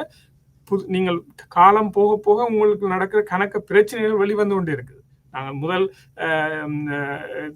HT ஹிமாலயன் டிக்ளரேஷன் பற்றி கதைச்சோம், பிறகு ஜெனசைடுன்றதை கதைக்க வேண்டிய சூழல் வந்துச்சு. நீங்கள் அதை பற்றி கதைக்காம இருக்கிறதால அதுக்கு பிறகு உங்களுடைய அமைப்பு சார்ந்த ஒருத்தர் அதுவும் தலைவராக இருந்தவர், இந்த ஹிமாலயன் டிக்ளரேஷன் முன்னின்று நடத்தினவர். அவர் இங்க உள்ள அரசியல் பிரமுகர்கள் மீடியா அத்தனைக்கும் ஒரு லெட்டர் எழுதுறார். இந்த Tamil genocide awareness education week தேவையில்லை, தமிழ் ஹெரிட்டேஜ் உதயன் நீங்கள் கதைக்கிறது கேட்கல. அபிசிங்கம், நீங்கள் பேசிக்கொண்டிருக்கின்ற பொழுது அந்த அறிக்கையை காண்பித்து விடுகிறேன். இது 15 பக்கங்களை கொண்ட அறிக்கை கனேடிய அரசியல்வாதிகளுக்கு அனுப்பி வைக்கப்பட்டது. நிச்சயமா தமிழ் மக்களுக்கு இழைக்கப்பட்டது தமிழின படுகொலை அல்ல என்பதும், Right. தமிழர்கள் தனித்துவமான அடையாளத்துக்குரியவர்கள் அல்ல என்பதும், அவர்கள் தனித்துவமான கலாச்சார அடையாளங்களை பேண வேண்டிய தேவையில்லை, அவர்களுக்கான ஒரு மாதம், மரபு திங்கள் மாதம் என்று எதையும் ஒதுக்க வேண்டிய அவசியம் இல்லை. அத்தோடு கனேடிய ஒன்டாரியோ மாகாணத்திலே சட்டசபையிலே நிறைவேற்றப்பட்ட தமிழின படுகொலை அறிவூட்டல் வாரம் தேவையற்றது. கனேடிய அரசியல்வாதிகளோ அல்லது தமிழ் மக்களிடம் இருந்து கனேடிய அரசியல் வட்டத்தில் இருக்கக்கூடிய அரசியல்வாதிகளோ யாரும் தமிழின படுகொலை என்று சொல்லக்கூடாது. அதை தான் நிராகரிப்பதாக அனுப்பி வைத்த அறிக்கை.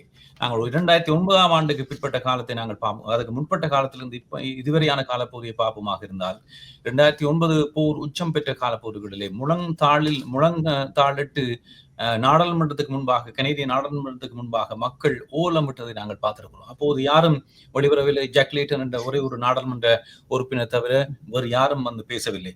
ஆனால் இன்று எல்லா நாடாளுமன்ற உறுப்பினர்களும், பிரதமர்களும், அமைச்சர்களும் எவரும் சொல்லுகின்ற ஒரு விடயம், தமிழ் மக்களுக்கு இழைக்கப்பட்டது தமிழின படுகொலை என்பது. அதை அந்த அமைப்பினுடைய முன்னாள் தலைவர், அந்த அமைப்பை பிரதித்துவப்படுத்தி ஐக்கிய நாடுகள் சபைக்கு சென்று வந்த ஒருவர் இவ்வாறு அறிக்கை இடுவது என்பது பெரும் பாதகத்தை ஏற்படுத்தி இருக்கிறது.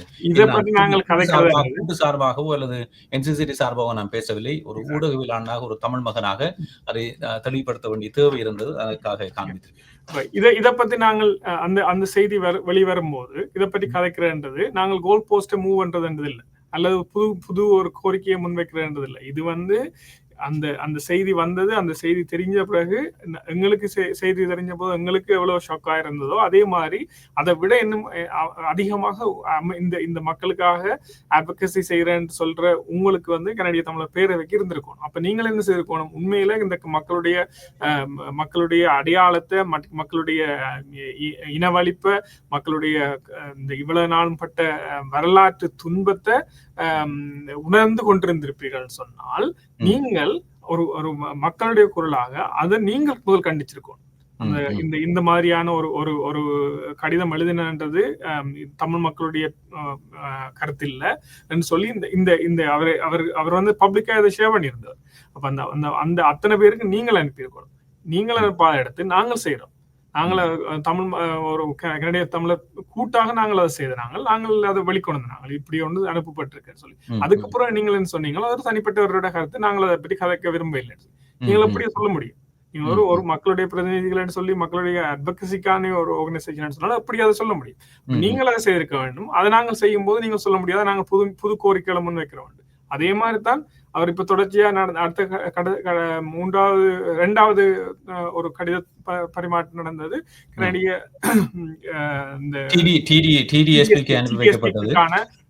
ஒரு கம்யூனிகேஷன் அவர் ஸ்பெசிபிக்கா அந்த தமிழ் ஜெனோசைட் எஜுகேஷன் வீக்ன்றது பற்றி அதை நீங்கள் பேசிக் கொண்டிருக்கிற பொழுது காண்பித்து விடுகிறேன். இதுதான் இந்த ஜூலை மாத ஆரம்பத்திலே டிடிஎஸ்பிக்கு அனுப்பி வைக்கப்பட்டது. அங்கே டிடிஎஸ்பி சார்பாக தமிழின படுகொலை அறிவூட்டல் வாரம் முன்னெடுக்கப்படுவது தவறு, அது அங்கே கூறப்பட்ட தகவல்கள் தவறு. ஆகவே அங்கே பரிமாறப்பட்ட அத்தனை மெட்டீரியல்ஸும் தனக்கு தேவை என்று அவர் கோரிக்கை விடுத்து அனுப்பி வைத்த கடிதம் இது.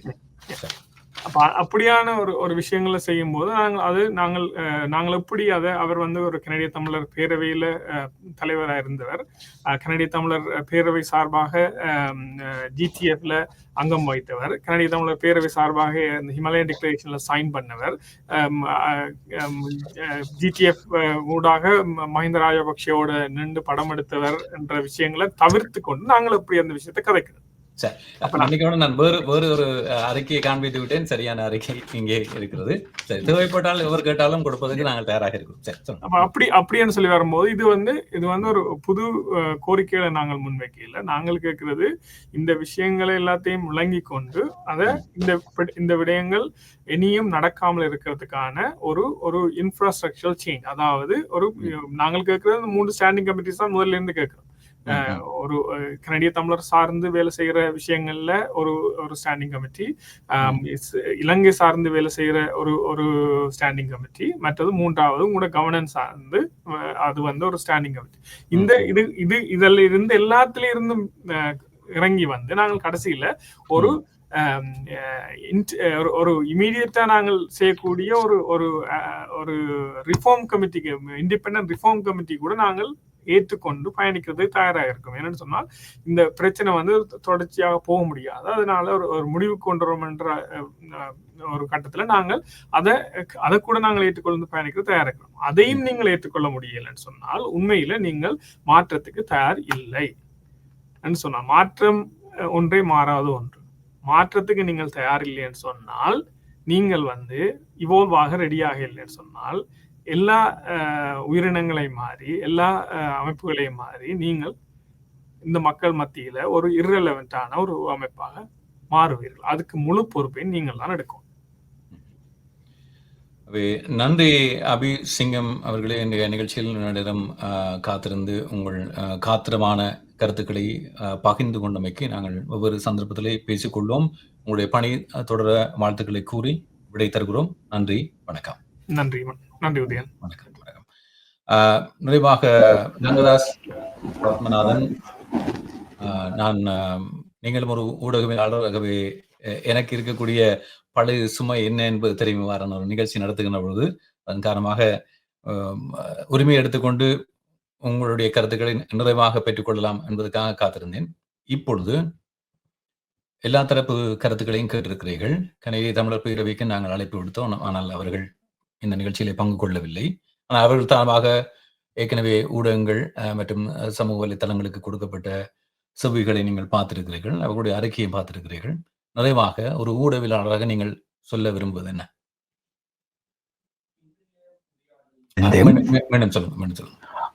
இன்றைய உரையாடலில் இருந்து, இதற்கு முதல் நடைபெற்ற உரையாடல்களில் இருந்து நான் பெறக்கூடிய தகவல் என்னவென்று கேட்டால், பொறுப்புக்கூறல் என்ற விடயத்திலே கனேடிய தமிழர் பேரவைக்கு எந்த விதமான நம்பிக்கையும் இல்லை. பொறுப்புக்கூறல் என்ற ஒரு விடயத்தை தாண்டி நேர கடத்தல் ஊடாக, டைம் டிலே ஊடாக நாங்கள் எதையும் செய்துவிடலாம் என்ற ஒரு நம்பிக்கையை கனேடிய தமிழர் பேரவை தன்னகத்தை வைத்திருக்கிறது. அந்த நம்பிக்கை தான் இன்று கனேடிய தமிழர் பேரவை நடாத்துகின்ற தமிழர் திருவிழா பிற்போடப்பட்டது அல்லாவிடில் ரத்து செய்யப்பட்டதற்கான மிக முக்கிய காரணியாக அமைந்திருக்கிறது. நான் கனேடிய தமிழர் கூட்டோடு எந்த விதமான தொடர்பும் இல்லாத ஒருவன், கனேடிய தமிழர் தேசிய அவையோடு எந்த விதத்திலும் தொடர்பில்லாத ஒருவன். கனேடிய தமிழர் கூட்டு ஆரம்பிப்பதற்கு முன்னர், கனேடிய தமிழர் பேரவை இந்த விடயத்திலே பேச ஆரம்பிப்பதற்கு முன்னரே பேரவையிலே இருக்கின்ற பல்வேறு விதமான குழப்பங்கள் குறித்து தொடர்ந்தும் பதிவிட்டு வந்தவன், எழுதி வந்தவன், பேசி வந்தவன். இந்த வகையிலே ஆரம்பத்தில் இருந்து நான் சொல்லி வந்த அதே விடயம்தான் இன்றும் மெய்ப்பிக்கப்படுகிறது. அதாவது பொறுப்புக்கூறல் என்ற விடயத்தை எந்த வகையிலும் கனேடிய தமிழர் பேரவை ஏற்றுக்கொள்ளவில்லை. அதற்கு இன்னும் ஒரு அமைப்பு எங்களை அச்சுறுத்துகிறது, இன்னும் ஒரு அமைப்பு எங்களை கையகப்படுத்த முயல்கிறது. இன்னும் ஒரு அமைப்பின் கையகப்படுத்தல், அச்சுறுத்தல் அல்லாவிடில் கோரிக்கைகள் காரணமாக நாங்கள் தமிழர் திருவிழாவை ரத்து செய்யப்பட வேண்டி வந்தது என்பது எல்லாமே பொய். அது பொய் இல்லை என்றால் கனேடிய தமிழர் பேரவை பொது வெளியில் வந்து அதனை உறுதிப்படுத்தட்டும். அவ்வாறு உறுதிப்படுத்தாத விடத்திலே இவற்றை பொய் என்று மாத்திரம் எடுத்துக்கொள்வதை தவிர எங்களுக்கு வேறு எந்த விதமான சான்றுகளும் இல்லை. ஏனென்று கேட்டால் கனேடிய தமிழர் பேரவை உதயன் உங்களைப் போல என்னோடும் பேசுவதில்லை. அவர்கள் தங்களுக்கு சாதகமானவர்கள் யார், தாங்கள் பேச வேண்டும் என்று சொல்கின்ற விடயங்களை பேசுகிறவர்கள் யார், அவர்களோடு மாத்திரம் பேசுகிறோம் என்ற ஒரு நிலைப்பாடு என்று எடுக்கிறது. அது கனேடிய தமிழர் பேரவையினுடைய நிர்வாகத்திற்கும் அவர்கள் தங்களிடம் இருப்பதாக கூறிக்கொள்கின்ற 200 உறுப்பினர்களுக்கும் அங்கத்தவர்களுக்கும் அவர்களை ஆதரிக்கின்ற ஒரு சிலருக்கும் சரியான விடயமாக இருக்கலாம். ஆனாலும் ஒரு கனேடிய தமிழனாக என்னை பிரதிநிதித்துவப்படுத்துவதாக கூறிக்கொள்கின்ற உங்களின் இந்த நிலைப்பாடு ஒரு கனேடிய தமிழனுக்கு ஏற்புடையதானதில்லை. இது ஒரு விடயம். இரண்டாவது, இந்த நேர இழுத்தடிப்பு என்பதன் மூலம் உங்கள் தலைமையில் இருக்கின்ற, உங்களுடைய நகர்வுகளிலே இருக்கின்ற தவறுகளை வெளிக்காட்டாமல் 2 அமைப்புகளோடு பேசி அந்த அமைப்புகளோடு பேசுவதன் மூலமாக பெறுகின்ற பெறுபேறுகளை கனேடிய தமிழர்களின் தலையிலே கொண்டு வந்து சுமத்திவிட்டு நீங்கள் ஒரு நிகழ்வை பிற்போட வேண்டிய இரத்து செய்ய வேண்டிய ஒரு நிலைக்கு சென்றுவிட்டு அந்த பொறுப்பையும் எடுக்காமல் இருப்பது உங்களுடைய அந்த பொறுப்பு கூறலில் இருக்கின்ற இன்னும் ஒரு விடயம். இந்த பொறுப்பு கூறல் எல்லாவற்றிலும் இருக்கின்ற விடயங்களின் தலையாக இருப்பது என்னவென்று கேட்டால், இதுவரை காலமும் கனேடிய தமிழர் பேரவையிலே நடைபெற்ற, குறிப்பாக கடந்த 3-4 வருடங்களாக நடைபெற்று வருகின்ற பல்வேறு விதமான குழப்பங்களுக்கு யார் பொறுப்பேற்பது? எங்கும் ஏதாவது ஒரு விடயத்திலே ஒரு குழப்பம் ஏற்பட்டால் அதன் தலைமையில் இருந்து பொறுப்பேற்கப்பட வேண்டும்.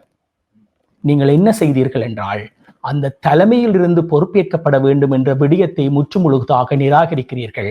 அதை கடந்து செல்ல முயல்கிறீர்கள். கனேடிய தமிழர் கூட்டினுடைய சார்பிலே பேசிய அபிமன்யு சிங்கம் ஒரு விஷயம் ஒன்றை சொன்னார்.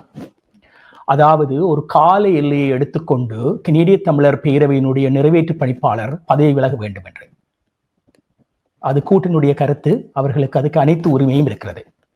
கனேடிய தமிழ் குடிமகனாக நான் கோருவது, இவை அனைத்துக்கும் பொறுப்பேற்று டான்டன் துரைராஜா உடனடியாக பதவி விலக வேண்டும். ஏனென்றால் இவ்வாறு நடைபெறுகின்ற அனைத்து விடயங்களுக்கும் பொறுப்பானவர் அவர்தான். அமல்ராஜ் ஜோசப் தன்னுடனான கலந்துரையாடலின் போது டான்டன் துரைராஜா இந்த இமாலய பிரகடனம் குறித்த சந்திப்புகளிலே ராஜ் தவர்ணசிங்கம் செல்வதற்கு தான் அவருக்கு பணித்ததாக கூறியதை இங்கே பொதுவெளியிலே பகிர்ந்திருந்தார். அதற்கு யார் பொறுப்பேற்க வேண்டும்? டான்டன் துரைராஜா எடுத்த ஒரு முடிவு அவர்களுடைய நிர்வாக சபைக்கு அறிவிக்கப்படவில்லை என்ற ஒரு விடயம் ஒன்று அவர்களுடைய நிர்வாக சபையிலே முன்னர் இருந்த பலரினால் தெரிவிக்கப்பட்ட ஒரு கருத்தொன்று. அந்த நிலையிலே இதற்கு யார் பொறுப்பேற்பது? கடந்த வருடம் நடைபெற்ற தமிழர் திருவிழாவிலே முதலாவது நாள் அங்கே நடைபெற்ற அந்த சர்ச்சைகளின் பின்னரும் 2வது நாள் அங்கே ஒரு ட்ரெய்லர் ட்ரக்கை கொண்டு வந்து நிறுத்தி மக்களை இன்னும் கோபமடைய செய்த முடிவு யார் எடுத்தது? அந்த முடிவுக்கான பொறுப்பை யார் ஏற்கப் போவது? அந்த முடிவுக்கான பொறுப்பை என்னை பொறுத்தமட்டிலே நிர்வாக இயக்குனர் ஏற்றுக்கொள்ள வேண்டும். ஆகவே கலெக்டிவ் என்சிசிடி அந்த நேர அவகாசத்தை வழங்கலாம் என்ற ஒரு விடயத்தை அவர்கள் பேசியிருக்கலாம். அதற்கு அவர்களுக்கான அனைத்து உரிமையும் இருக்கிறது. ஆனால் இவர்கள் இருவரோடும் தொடர்புபடாதவன் என்ற வகையிலே, ஒரு கனேடிய தமிழர் என்ற வகையிலே இதற்கு உடனடியாக கனேடிய தமிழர் பேரவையினுடைய நிர்வாக இயக்குனர் பொறுப்பேற்க வேண்டும், பதவி விலக வேண்டும். அவ்வாறு பதவி விலகவில்லை என்றால் மீண்டும் மீண்டும் நீங்கள் கனேடிய தமிழர்களின் குரல் இல்லை, நீங்கள் ஒரு பிரைவேட் கிளப், நீங்கள் தெரிவு செய்யப்பட்ட சில உறுப்பினர்களுக்காக மாத்திரம் இயங்குகின்ற ஒரு அமைப்பு என்பதை உறுதிப்படுத்துகிறீர்கள். அவ்வாறு உறுதிப்படுத்துவதென்றால் அதையாவது பொது வழியில் சொல்லிவிடுங்கள். உங்களை நாங்கள் ஒரு பிரைவேட் கிளப்பாக மாத்திரம் வைத்துக்கொண்டு அடுத்த வேலைக்கு செல்லலாம். பொறுப்புக்கூறல் மிக முக்கியமானது.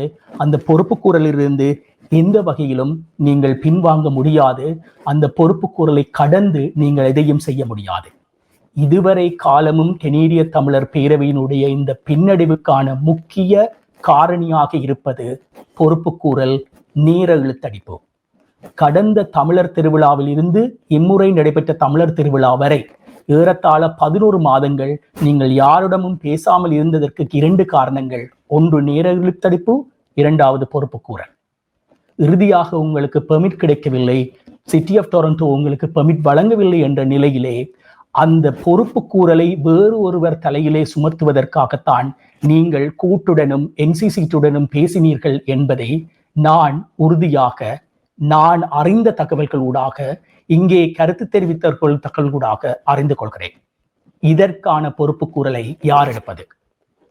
டான்டன் துரைராஜா தனது பதவியில் இருந்து விலகாவிட்டால் அதற்கு பொறுப்பேற்று குமார் ரெட்னமும் அவர் தலைமையிலான அனைத்து கனேடிய தமிழர் பேரவையினுடைய நிர்வாக சபையும் பதவி விலக வேண்டும். இந்த விடயம் நடைமுறைப்படுத்தப்படாவிட்டால் கனேடிய தமிழர் பேரவை மீதான கனேடிய தமிழர்களின் நம்பிக்கை, மிகுதி இருக்கின்ற கொஞ்ச நம்பிக்கையும் இல்லாமல் போய்விடும். அந்த அபாயத்தை நோக்கி நீங்கள் செல்கிறீர்கள் என்று ஒரு விடயம் இருக்கிறது. இறுதியாக ஒரே ஒரு விடயம், ராஜ் தவர்ணசிங்கம் இந்த விடயத்திற்கு பொறுப்பு கூறி அல்லாவிடில் பொறுப்பேற்று அவர் பதவி விலகி இருக்கிறார். ஆனால் அதற்கு பிரதானமானவர் பதவி விலகவில்லை. கனேடிய தமிழர் பேரவையினுடைய தமிழ் ஃபெஸ்டூடாக எந்த விதமான லாபமும் ஈட்டப்படுவதில்லை என்ற ஒரு கருத்தை பல்வேறு தளங்களிலே அவர்கள் சொல்லியிருக்கிறார்கள். உதயன், நானும் நீங்களும் கலந்து கொண்ட அந்த ஊடகவியலாளர் மாநாட்டில் அந்த விடயம் சொல்லப்பட்டது. அதற்கு பின்னர் கனேடிய தமிழர் பேரவை பொதுவெளியிலே ஏனைய ஊடகங்களோடு பேசுகின்ற போதும் அந்த விடயத்தை சொல்கிறது. உங்களுக்கு லாபம் இல்லாத ஒரு விடயத்தை, ஒரு நிகழ்வை ஏன் யாராவது கையகப்படுத்த முனைகிறார்கள் என்பதற்காவது நீங்கள் பதிலை சொல்லுங்கள். லாபம் இல்லாத ஒரு விடயத்தை யாரும் கையகப்படுத்த முனைய மாட்டார்கள். உங்களிடம் கேட்பது பொறுப்புக்கூறலை மாத்திரம்தான். அந்த பொறுப்புக்கூறலுக்கான பதில் உங்களிடம் இருந்தால் மாத்திரம் நீங்கள் கூட்டுடனும் பேச தேவையில்லை, NCCட்டிடமும் பேச தேவையில்லை, ஊடகங்களுடனும் பேச தேவையில்லை. மக்களிடம் வந்து பேசுங்கள். மற்ற அனைவரையும் நீங்கள் நிராகரித்து விடுங்கள். மக்களிடம் வந்து பேசுங்கள். மக்கள் நீங்கள் சொல்கின்ற விடயங்களிலே நம்பிக்கை வைத்தால் நீங்கள் யாரிடமும் பேசாமல் மீண்டும் தமிழர் திருவிழாவை நடாத்தலாம். இது மக்களுக்கான முடிவாகத்தான் இருக்கிறது. இதிலே மக்கள் மாத்திரம்தான் இறுதி முடிவை எடுப்பார்கள் என்பதை நம்பிக்கையோடு முன்னகர்த்தி செல்லுங்கள். பொறுப்புக்கூறலுக்கு நீங்கள் முன்வாருங்கள். அது மாத்திரம்தான் அடுத்த கட்டத்திற்கு உங்களை அழைத்துச் செல்லும் என்பதிலே நான் திடமான நம்பிக்கை உள்ளவனாக இருக்கிறேன். நன்றி லங்கதாஸ் பத்மநாதன், உங்களுடைய காத்திரமான கருத்துக்களுக்கு இந்த நிகழ்ச்சியிலே நீண்ட நேரமாக காத்திருந்து உங்கள் பகிர்வை வழங்கியிருக்கிறீர்கள். நிறையவே பேசப்படவிருக்கின்றன. ஒவ்வொரு சந்தர்ப்பங்களிலே நாங்கள் பேசிக்கொள்வோம். இருந்தாலும் இப்போது உங்களுக்கு விடை தருகிறேன். இன்னொரு சந்தர்ப்பத்தில் சந்திக்கலாம். நன்றி, வணக்கம். நிறைவாக இன்றைய நிகழ்ச்சியிலே பேசப்பட்ட விடயங்கள் தொடர்பில் முழுமையாக நீங்கள் அறிந்து கொள்ள வேண்டுமாக இருந்தால் இந்த நிகழ்ச்சியை நீங்கள் முழுமையாக பார்க்க வேண்டும். இப்பொழுது சமூக வலை தளங்களிலே சிறிய பகுதிகளாக, காணொளிகளாக பகிரப்படுகின்ற விடயங்கள் சார்ந்தே மக்களுடைய ஆர்வமும் இருக்கிறது. என்றால் பொறுமை இல்லை. முழுமையாக இருந்து அலசி ஆராய்ந்து பகுத்தாய்ந்து விவரங்களை சரிபார்த்து கொள்ளுகின்ற ஒரு சூழல் இல்லை. ஆனால் ஒரு களியாட்டம் சார்ந்த அல்லது கேளிக்கை வினோதங்கள் சார்ந்த விடயங்களுக்கு மக்கள் போதிய அளவு நேரம் செலுத்துகிறார்கள் என்பதையும் எங்களால் அவதானிக்கக்கூடியதாக இருக்கிறது. ஆனால் இது சமூகம் சார்ந்த பிரச்சனை. ஒரு குறிப்பிட்ட சமூகம், கனடாவில் வாழுகின்ற சமூகம் சார்ந்த பிரச்சனை மட்டுமல்ல. ஈழத்தமிழர்களுடைய ஒட்டுமொத்த ஈழத்தமிழர்களுடைய அபிலாஷைகள், அவர்களுக்கான சுயநிர்ணய உரிமை, அவர்களுக்கான எதிர்கால நீதி என்று அத்தனை விடயங்களுடைய பின்புலமாக, அடையாளமாக இருக்கக்கூடிய சர்ச்சைகளுடைய காரணிகளை இந்த கனேடிய தமிழர் பேரவையும் அவர்கள் சார்ந்தவர்களும் முன்னெடுக்கின்ற நகர்வுகள் கொண்டிருக்கின்றன என்பதை நாங்கள் தெளிவாக புரிந்து கொள்ள வேண்டும். இந்த நிகழ்ச்சியில் கலந்து கொள்ள அவர்கள் வருகை தரவில்லை, அவர்கள் தங்கள் கருத்துக்களை முன்வைக்கவில்லை என்ற போதிலும் கூட அவர்கள் எவ்வாறான நிலைப்பாட்டை கொண்டிருக்கிறார்கள், எவ்வாறான கருத்துக்களை அல்லது கருத்தியலை, தகவல்களை விரைத்துக் கொண்டிருக்கிறார்கள் என்பது புரிகிறது. நீங்கள் நேர்மையாக இருக்கக்கூடியவர்களாக இருந்தால் நிறைய நிகழ்ச்சியில் கலந்து கொண்டு உங்கள் கருத்துக்களை முன்வைத்திருக்கலாம், கேள்விகளுக்கு பதில் அளித்திருக்கலாம். ஆனால் நீங்கள் அதனை செய்யவில்லை. நீங்கள் வெறுமனே ஒரு குழுவின் மீதும் ஒரு அமைப்பின் மீதும் அல்லது அவர்கள் சார்ந்தவர்கள் மீதும், குறிப்பாக ஈழத்தமிழர்களுடைய நலன் சார்ந்து உல சுத்தியோடு கருத்துக்களை வெளியிடுகின்றவர்களை சாடுகின்ற வகையிலே உங்களுடைய கருத்துக்கள் அமைந்திருக்கின்றன அல்லது உங்கள் சார்ந்தவர்களுடைய கருத்துக்கள் அமைந்திருக்கின்றன. அவை உண்மைக்கு புறம்பானவை என்பதை எங்களால் இப்பொழுது கணிப்பிடக்கூடியதாக இருக்கிறது. உய்தறியவில்லை, நாங்கள் கணிப்பிடக்கூடியதாக இருக்கிறது. தரவுகளின் அடிப்படையில், கடந்த கால வரலாற்றின் அடிப்படையிலே கடந்த 18-19 மாதங்களாக லங்கதாஸ் அவர்கள் குறிப்பிட்டது போல நானும் இந்த விடயங்களை தொடர்ச்சியாக அவதானித்து வந்திருக்கிறேன். ஒரு சுயாதீன ஊடகவியலாளனாக சமூகத்தினுடைய கரிசனை சார்ந்து இந்த விடயத்தை பகிர்ந்திருக்கிறோம். ஏன் நீங்கள் அதிகமாக சிடிசி சார்ந்தும் திருவிழா சார்ந்தும் தான் பேசுகிறீர்கள்? உங்களுக்கு இதை விட்டா பேச இடம் இல்லையா என்று கேட்டால், ஆமாம், நாங்கள் எங்கள் மக்களுடைய கரிசனைக்குரிய ஒரு விடயம் சார்ந்து ஒரு பேசு பொருள் இருக்கிறது, அது தாக்கம் செலுத்துகின்ற ஒரு விடயம் இருக்கிறது. ஆகவே அது தொடர்பாக தெளிவூட்டலை மக்களுக்கு வழங்க வேண்டும் என்பதற்கான முனைப்புகளை நாங்கள் வெளிப்படுத்தி வந்திருக்கிறோம். நீங்கள் கடந்த ஒரு வருடம் கடந்து சென்று பார்த்தாலும் கூட இதுவரை புரிதல் இல்லாதவர்களுக்கும் அவை சார்ந்த தகவல்களை பெறக்கூடிய பதிவுகள் அங்கே இருக்கின்றன. எங்களுடைய சமூக வலைத்தள பதிவுகளிலே அவை தெளிவாக இருக்கின்றன. அதனை கடந்து இந்த விடயத்தில் நாங்கள் சாராம்சமாக ஒரு விடயத்தை அடையாளம் காணக்கூடியதாக இருக்கிறது. தமிழர் திருவிழா பறிக்கப்படவில்லை. தமிழர் திருவிழா மிரட்டப்பட்டு நிறுத்தப்படவில்லை. சமூகத்தின் சார்பாக சமூகத்தின் குரல்கள் அழுத்தமாக முன்வைக்கப்பட்டிருக்கின்றன. என்னென்ன தீர்வுகள் வேண்டும், இல்லாது போனால் இந்த நிகழ்ச்சியை புறக்கணிக்க வேண்டும் என்ற கோரிக்கைகள் முன்வைக்கப்பட்டிருக்கின்றன. அதனை கடந்து சமூகத்தில் உள்ளவர்கள் தங்களுடைய எதிர்ப்புகளை வெளியிடக்கூடிய உரிமை, ஃப்ரீ டு அசம்பிள் அல்லது ஃப்ரீடம் ஆஃப் ஸ்பீச் அல்லது எக்ஸ்பிரஷன் என்ற சார்ட்டர் ஆஃப் ரைட்ஸ் என்று சொல்லப்படுகின்ற அடிப்படைகளிலே அவர்களுக்கு அத்தனை உரிமைகளும் இருக்கின்றன.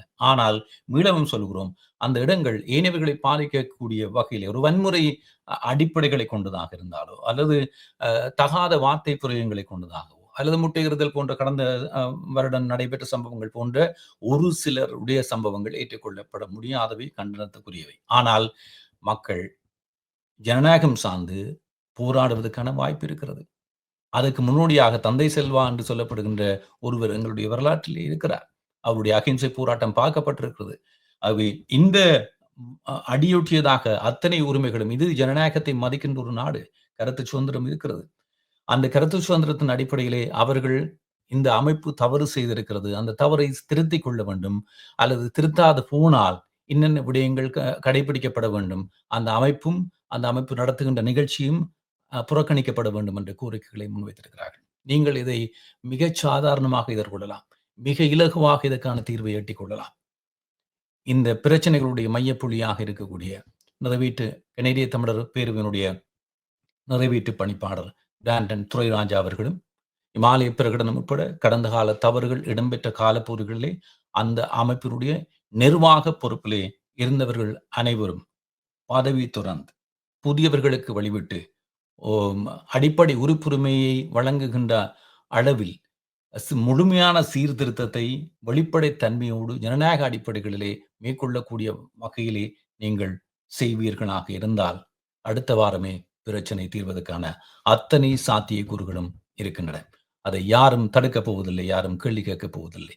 ஆனால் அந்த சீர்திருத்தம் என்பது போலியான பாசாங்காகவோ அல்லது பாசாங்க காட்டுவதாகவோ உங்களுடைய வேறு மூலோபாய நகர்வுகளின் அடிப்படையிலே அதை வேறு விதத்திலே மக்களுக்கு கொண்டு செல்கின்ற வகையிலே உண்மையான வெளிப்படை தன்மை அற்ற சுயாதீனமற்ற நகர்வுகளூடாக மேற்கொள்ளப்படுமாக இருந்தால் இந்த பிரச்சனைகளை நீங்கள் மக்களிடம் இருந்து அழுத்தமான அவர்களுடைய எதிர்ப்பாகவோ வெறுப்பாகவோ கோபமாகவோ எதிர்கொள்ள வேண்டிய நிலை வரும்.